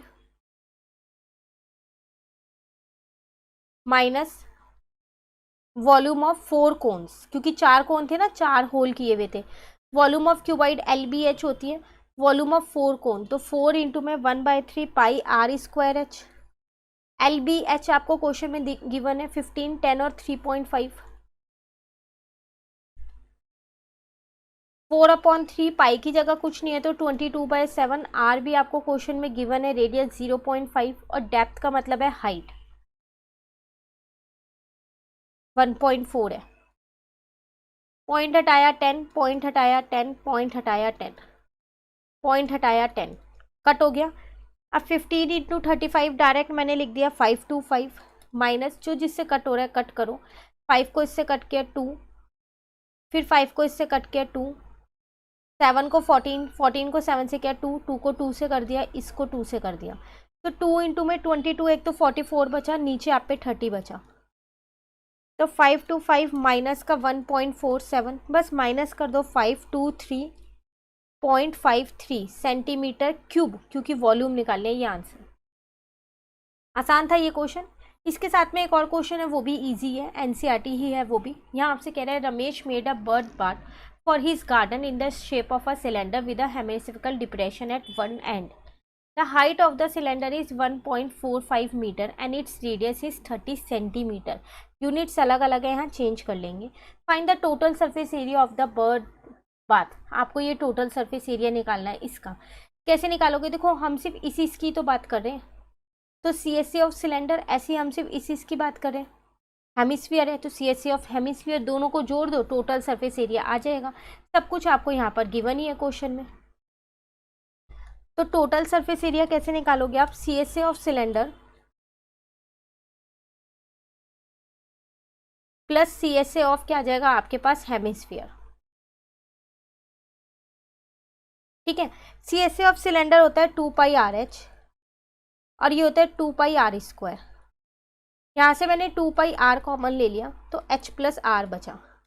अब चेंज करना था तो मैंने क्या किया, 1.45 मीटर है यहाँ पर, इसको सेंटीमीटर में ही कर दिया तो वो 145 सेंटीमीटर बन गया। ठीक है, क्या है ये, हाइट है। तो 2 पाई की जगह 22/7, आर की जगह मैंने 30 रहने दिया, एच को 145 और यहाँ हो गया 30। क्लियर, ये हो गया 44 इंटू में 30 अपॉन में 7, इन दोनों को मल्टीप्लाई किया तो प्लस किया तो 175, इसको इससे कट कर दिया 25, तो मेरा आंसर आ गया 33,000 सेंटीमीटर स्क्वायर। और अगर आपको ये मीटर में निकालना है तो वो 3.3 मीटर स्क्वायर आ जाएगा। क्यों? क्योंकि 1 मीटर में 100 सेंटीमीटर होते हैं। क्लियर है, ये था क्वेश्चन आपके पास 34। एक शायद इस सेक्शन का ये लास्ट क्वेश्चन है बिल्कुल 35, देन सेक्शन कंप्लीट प्लस ये पूरा पेपर कंप्लीट। यहाँ आपसे क्या कह रहा है, a life insurance agent found the following data for distribution of ages of 100 policy holders, calculate the median age, median निकालना है, if policy are given only to the person having the age of 18 years onwards but less than 60 years. क्या कह रहा है आपसे इस question में, आपको ये पूरा एक डेटा दे रखा है, इसका मीडियन आपको फाइंड करना है। मीडियन में आपको पता है हमेशा एक CF निकालनी होती है, पहले वो निकाल लेते हैं। तो पहला 2 रहेगा, 2 में 4 प्लस करोगे 6, 6 में 18 प्लस किया 24, देन आपके पास 45 आ जाएगा। सबको प्लस कर करके लिख रही हूँ और कुछ भी नहीं कर रही। नेक्स्ट नंबर इस वाले नंबर में प्लस कर रही हूँ, 92 आ जाएगा, देन 98 आ जाएगा और ये 100 आ जाएगा। अब मुझे मीडियन क्लास चाहिए तो उसके लिए n/2 चाहिए होता है, तो इसका टोटल मेरे पास 100 होगा, क्योंकि जो इसका लास्ट टर्म होता है CF का वही F का टोटल होता है। तो 100/2 कितना आ गया, 50। 50 किस में लाई करेगा, CF में ढूंढो, यहाँ लाई कर रहा है, ये रही मेरी वो मीडियन क्लास। यहाँ से सब चीज़ें मुझे मिल गई, क्या क्या मिल गई, एक तो मुझे L मिल गया, यहाँ से 35 मिल गया, ठीक है। n/2 मेरे पास 50 है ही, CF हमेशा ऊपर वाला लेते हैं 45 हो जाएगा, F मेरे पास 33 हो जाएगा और H कितना हो जाएगा मेरे पास 5। मीडियन का फॉर्मूला अगर मैं देखूँ वो होता है L प्लस में n/2 माइनस का CF अपॉन में F इंटू में H। L मेरे पास है 35, n/2 है मेरे पास 50, CF है 45, F है मेरे पास 33, H है मेरे पास 5। 35 देखो 50 में से 45 जाएगा, 5 बचेगा, 5 इंटू 5 25 हो जाएगा अपॉन में 33। 35 इन दोनों को डिवाइड करूँगी तो 0.75 आएगा। ये लो आपका मीडियन निकल गया यहाँ से 35.75, ये आपका मीडियन है। क्लियर, तो सेक्शन हमारा कंप्लीट हो गया। कहीं भी डाउट हो इन 4 क्वेश्चंस में तो आप कमेंट करके पूछ लीजिएगा। अगर हम यहाँ पर देखें तो केस स्टडी जो सेक्शन E हमारा है उसमें 3 केस स्टडी है हमारे पास। इस बार केस स्टडी का पैटर्न थोड़ा चेंज है, MCQ फॉर्म में नहीं है, आपको पूरे सॉल्व करके ही लिखने हैं। ठीक है, चलो देखते हैं यहाँ क्या कह रहा है। केस स्टडी 1 में, in the month of April to June 2022 the exporter of passenger car from India increase by 26% in the corresponding quarter of 2021-22 as per a report. A car manufacturing company plan to produce 1800 car in 4th year, highlight करते रहो जो main चीज़ें हैं, and 2600 car in 8th year, assuming that the production increase uniformly by a fixed number every year। यहाँ पर आपको एक car की इंफॉर्मेशन दे रखी है, प्रोडक्शन कैसे दे रखी है देखो, सिर्फ मेन चीज़ देख लो। यहाँ से A4 आपको यहाँ 1800 दे रखा है क्योंकि 4th ईयर में इतनी प्रोडक्शन है, और A8 आपको यहाँ पर 2600 दे रखा है क्योंकि 8th ईयर में इतनी प्रोडक्शन है। और जो ये प्रोडक्शन इंक्रीज हो रही है ना, ये यूनिफॉर्म रेट से हो रही है, मतलब इक्वल हो रही है, कोई चेंज नहीं आ रहा। अब क्वेश्चन क्या कह रहे हैं, find the production in first year, मतलब A1 निकालना है। तो इन दोनों इन्फॉर्मेशंस को ना मैं आगे लिख लेती हूँ। A4 1800 है और A8 2600 है। A4 मेरे पास कितना था यहाँ पर 1800 ना, और A8 मेरे पास था यहाँ पर 2600। ठीक है, अब देखो A4 को आप लिख सकते हो A plus 3D is equals to में 1800, और इसको आप लिख सकते हो A plus 7D is equals to में 2600। दोनों इक्वेशंस को मैंने क्या किया, यहाँ सॉल्व कर दिया। तो 3 में से 7 जाएगा तो माइनस का 4D, और 2600 में से आप क्या करोगे 1800 को माइनस करो, लेकिन साइन आपका माइनस का ही लगेगा, 800 आ जाएगा, कट हो गया। D की वैल्यू मेरे पास यहाँ से आ गई 800 अपॉन में 4, कट किया तो 200 आ गई। पर मुझे A1 चाहिए, तो निकल जाएगा ना, किसी भी एक इक्वेशन में रख दो, पुट इन इक्वेशन 1। ठीक है, तो ये मान लो इक्वेशन 1। तो इक्वेशन 1 आपके पास है A plus 3D is equals to में 1800, तो ए ऐसे ही रहने दो, 3D की जगह 200 इज इक्वल्स टू में 1800, तो a plus 600 is equals to में 1800, तो a इज इक्वल्स टू में 1800 माइनस का 600, तो a की वैल्यू आ गई आपके पास 1200। चलो फर्स्ट पार्ट तो हो गया। नेक्स्ट में क्या कह रहे हैं, find the production in the 12th year, तो मतलब A12 निकालना है। अब a और d मिल गया, निकल जाएगा अब तो वो होता है a प्लस का 11d, a की वैल्यू है 1200 प्लस 11d की वैल्यू कितनी है आपके पास 200, ठीक है ना। तो 1200 और यहाँ पर कितना आ जाएगा आपके पास 2200, दोनों को प्लस कर दो 3400 आपका आंसर। ये हो गया आपका सेकेंड पार्ट। क्लियर। अभी एक और पार्ट है, इसमें दो पार्ट है, चॉइस है। Find the total production in first 10 year. Total production मतलब सम निकालना है, S10 निकालना है, ठीक है। पहले फॉर्मूला देखो, SN का फॉर्मूला होता है n/2 ब्रैकेट में 2a प्लस n-1d। S10 निकालना है तो n की जगह मैंने 10 रख दिया, a मैंने अभी निकाला था 1200, n-1 10-1, d है मेरे पास 200, तो ये 5 आ जाएगा, यहाँ पर 2400 आ गया। अब यहाँ 9 है, 9 इंटू में 200 1800 आ जाएगा, तो ये हो गया 5। अब इन दोनों को प्लस करोगे 4200, मल्टीप्लाई कर दो 21,000 आपका आंसर। क्लियर। चलिए नेक्स्ट चॉइस में है, in which year the total production will reach to 15,000 car. कौन से साल में टोटल प्रोडक्शन कितनी हो जाएगी 15,000 हो जाएगी। देखो आपको पता है ना, इसकी एक आपके पास मार्किंग स्कीम भी आई है जिसमें कुछ सॉल्यूशन दे रखे हैं, तो उसके अकॉर्डिंग ना यहाँ पर आपके पास 31200 है।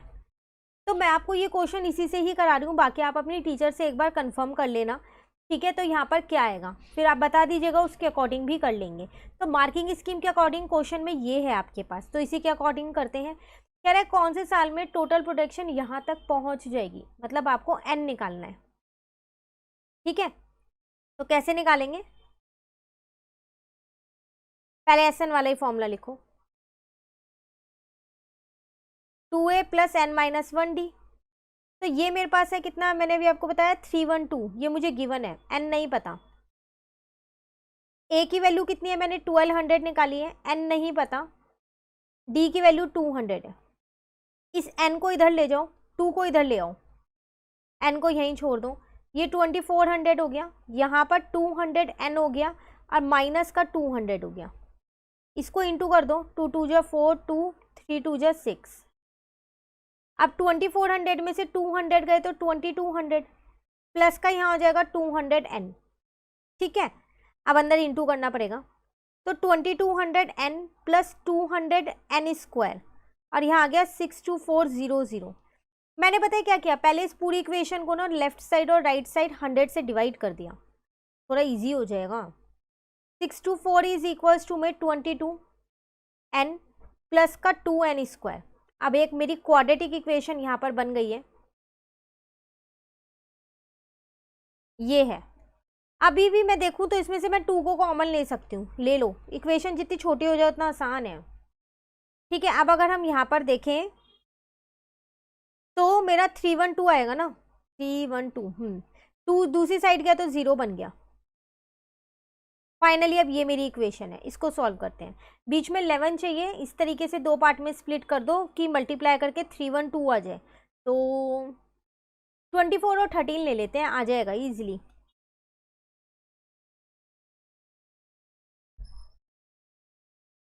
क्लियरिंग n कॉमन, देन यहाँ से 13 कॉमन, ठीक है। अब एक आ गया n प्लस 24, एक आ गया n माइनस का 13, तो n प्लस 24 0 के बराबर हो गया, n माइनस का 13 0 के बराबर। दो वैल्यूज निकली हैं, लेकिन आपने कभी देखा है कि ईयर नेगेटिव में होते हैं, नहीं ना, तो ये तो नॉट पॉसिबल हो गई, ठीक है ना।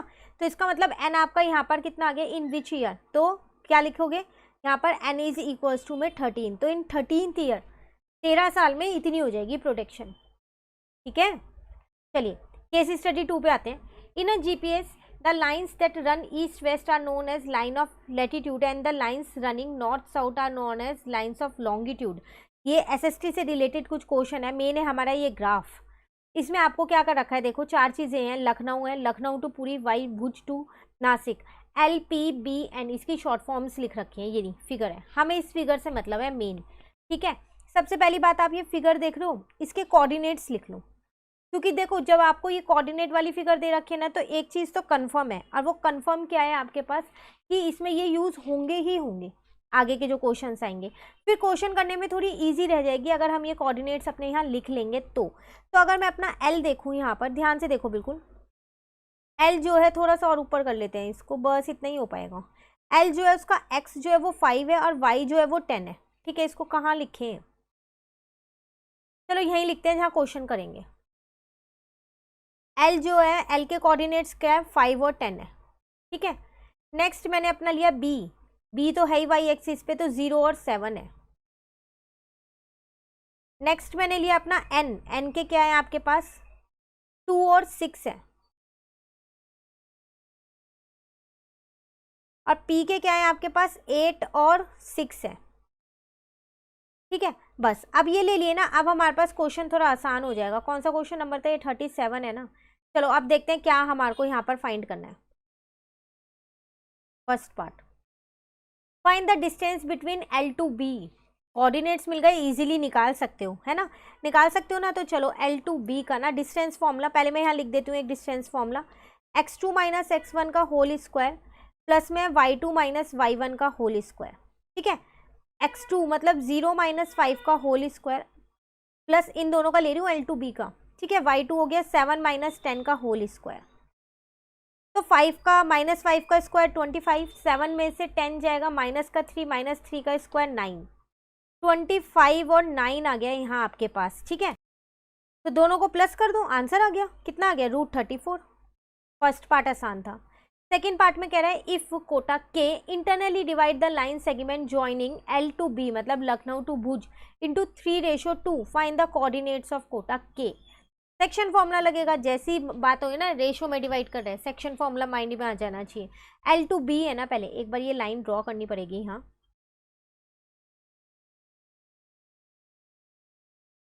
ठीक है, L के आपके पास 5 और 10, अब B के थे शायद 0 और 7 ना, यहाँ पर है K 3:2 में डिवाइड कर रही है शायद ये line.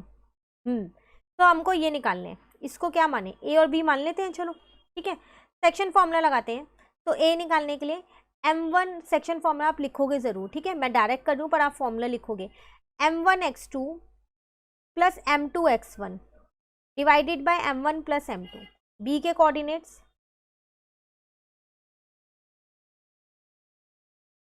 M1x2 M1y2 plus M2y1 divided by M1 plus M2। बस अब आप इसे सॉल्व कर लो। तो यहाँ तो 0 और 10/5, तो A का आ गया आपके पास 2। अब B का देखें तो 3 7 जा 21 और 10 2 जा 20/5, तो B आ जाएंगे 41/5। तो K के कोऑर्डिनेट्स A और B थे ना, तो 2 और 41/5 ये मेरा आंसर आ गया। क्लियर, चलिए थर्ड क्वेश्चन पे आते हैं। Name the type of triangle formed by the place Lucknow L, Nashik N and Puri K। आपको ट्राइंगल बताना है, मतलब L, N और P का कोऑर्डिनेट्स लिखे हैं ना हमने यहाँ, ये रे। तो कैसे बताएंगे, पहले वो ट्राइंगल बना लेते हैं, कौन से टाइप का ट्राइंगल है, तो डिस्टेंस निकालना पड़ेगा यहाँ पर। ठीक है, मैंने यहाँ L, N और P लिख दिया है।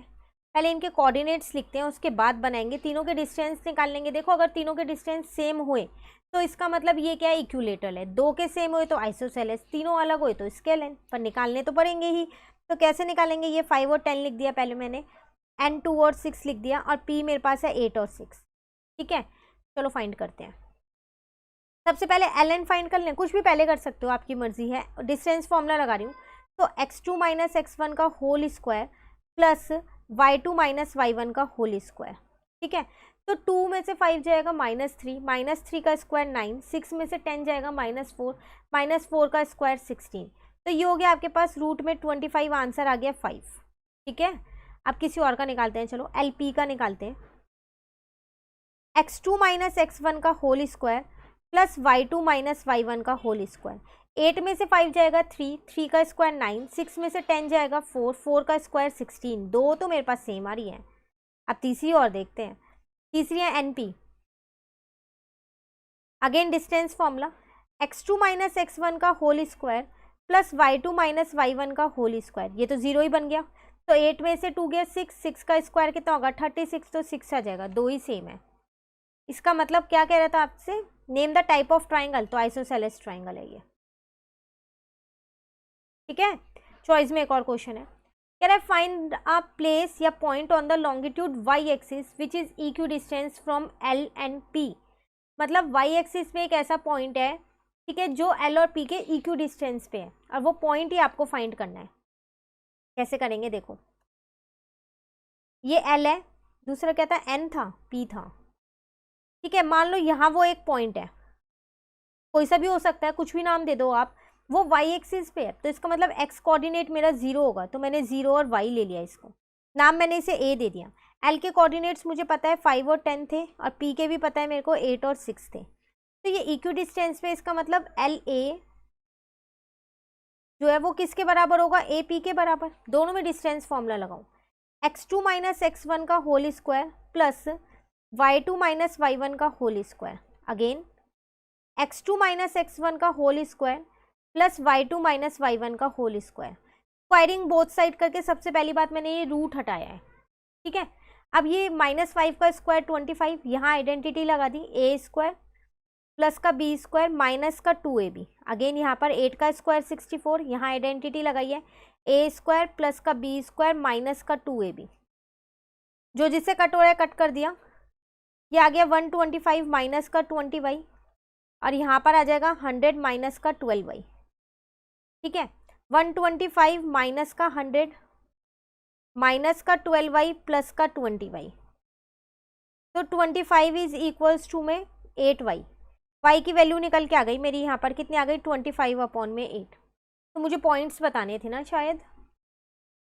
Find the place on the longitude y axis, तो वो जो पॉइंट्स हैं वो है मेरे पास 0 और 25 अपॉन 8। क्लियर है। अब next last case study, then हमारा ये वाला सेक्शन कंप्लीट। क्या है, कोई फिगर है? फिगर है लक्ष्मण झूला। ठीक है, वो देख पढ़ लेते हैं एक बार जल्दी से। ऋषिकेश में आपको पता ही है, Lakshman Jhula is located 5 kilometre north east of the city of Rishikesh in the Indian state of Uttarakhand. The bridge connects the village of Tapovan to Jonk. Tapovan is a Tehri Garhwal district on the west bank of the river.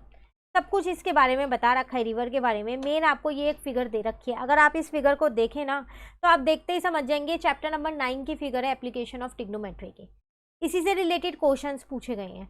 तो इस figure को ना मतलब थोड़ा सा clear करके मैं इस फिगर को आगे बना रही हूँ। सेम यही फिगर, सिर्फ जो ये मेन चीज़ इन्होंने बता रखी है ना कि कौन सा कितना डिग्री का है, सिर्फ वो बता रही हूँ। हाइट ऑफ द ब्रिज आपका मेन है यहाँ पर 18, वो मुझे यहाँ दे रखा है, वो ज़रूर मैं लिखूंगी। ये है मेरा ब्रिज, ठीक है, इसकी हाइट मुझे यहाँ पर 18 क्वेश्चन में गिवन है। तो इस फिगर को यहाँ बना लूँ ताकि थोड़ा हम क्लियरली क्वेश्चंस को कर सकें।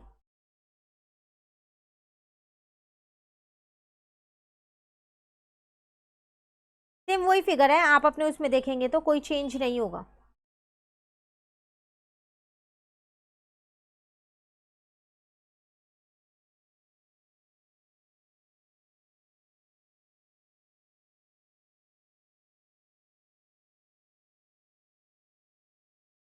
नाम क्वेश्चन में गिवन है ना आपको।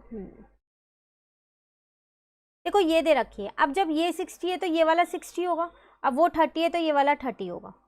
ठीक है, अब क्वेश्चंस करते हैं। कौन सा क्वेश्चन है ये हमारे पास? 38 है।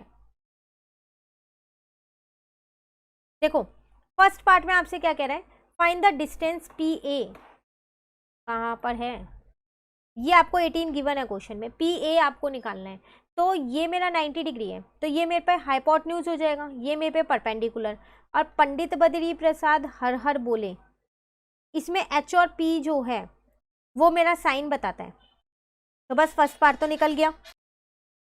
तो मैं यहाँ साइन 60 लगा सकती हूँ। फिर साइन 60 मेरा P अपॉन H ही तो होता है, और साइन 60 होता है √3 अपॉन में 2। P की वैल्यू 18 है, H मुझे फाइंड करना है। तो इसका मतलब h कितना आ जाएगा 18 इंटू में 2 अपॉन में √3, तो 2 8 जा 16, 36 अपॉन में √3, रैशनलाइज कर दो तो 36 √3 अपॉन में 3, कट कर दो 12 √3 मीटर, मेरा आंसर। पहला पार्ट आसान था, ठीक है। दूसरे में क्या कह रहे हैं, डिस्टेंस निकालना है पीबी का। फिगर में देखो पीबी का है, पीबी ये। अब इस ट्रायंगल पे आ जाओ, ये 90 डिग्री है तो ये हाइपोटेन्यूज है, ठीक है। फिर दोबारा हाइपोटेन्यूज और परपेंडिकुलर, आपकी बार साइन 30 लगा दो। तो क्या होता है, पी अपॉन में एच ही होता है, साइन 30 1/2। पी आपको क्वेश्चन में 18 गिवन ही है, तो एच यहाँ से निकल के आ जाएगा आपका,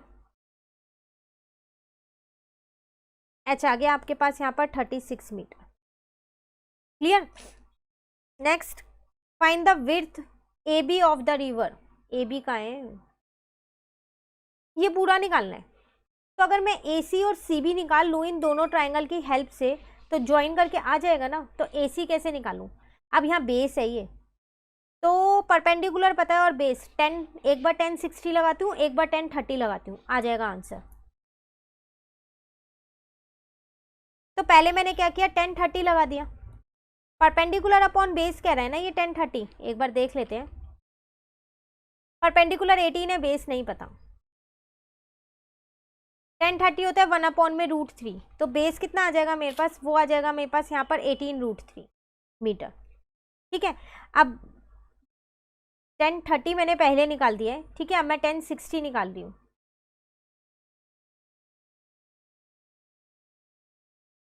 10 60 होता है √3, तो बेस कितना आ गया 18 अपॉन में √3, रैशनलाइज कर दिया,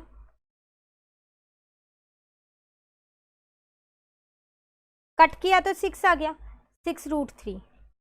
फाइनली दोनों बेस मैंने निकाल लिया, मुझे ए सी निकालना था, इन दोनों को मैं ऐड कर देती हूँ।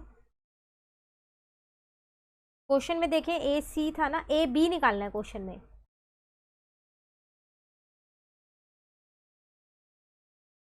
तो मतलब 18 √3 प्लस 6 √3, आंसर आ गया 24 √3 metre. Clear.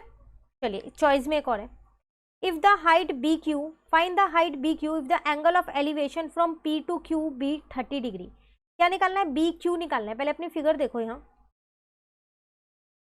B Q, Q वाला नाम कहाँ है, हमने शायद लिखा नहीं है। अच्छा क्यू यहाँ पर है, इसको ज्वाइन करना पड़ेगा मुझे।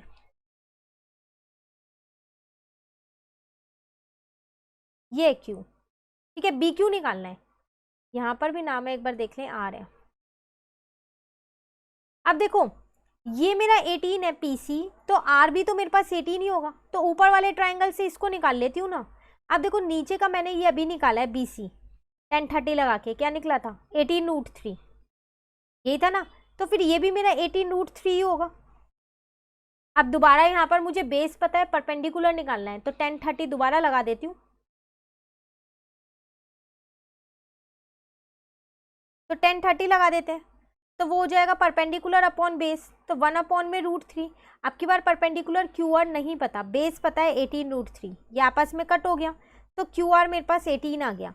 और अगर मैं देखूं तो मेरे को क्वेश्चन में आर बी भी 18 ही दे रखा है, क्योंकि वो दोनों सेम सेम होंगे ना। तो बस फिर मुझे निकालना क्या है, यहाँ पर दोनों को जोड़ दो।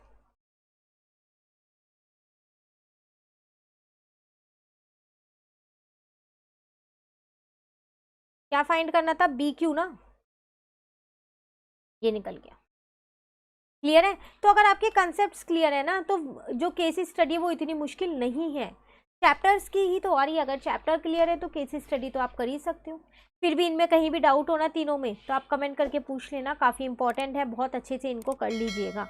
वीडियो अच्छी लगी तो लाइक ज़रूर कीजिएगा और मेरे चैनल को सब्सक्राइब कीजिएगा। Thank you.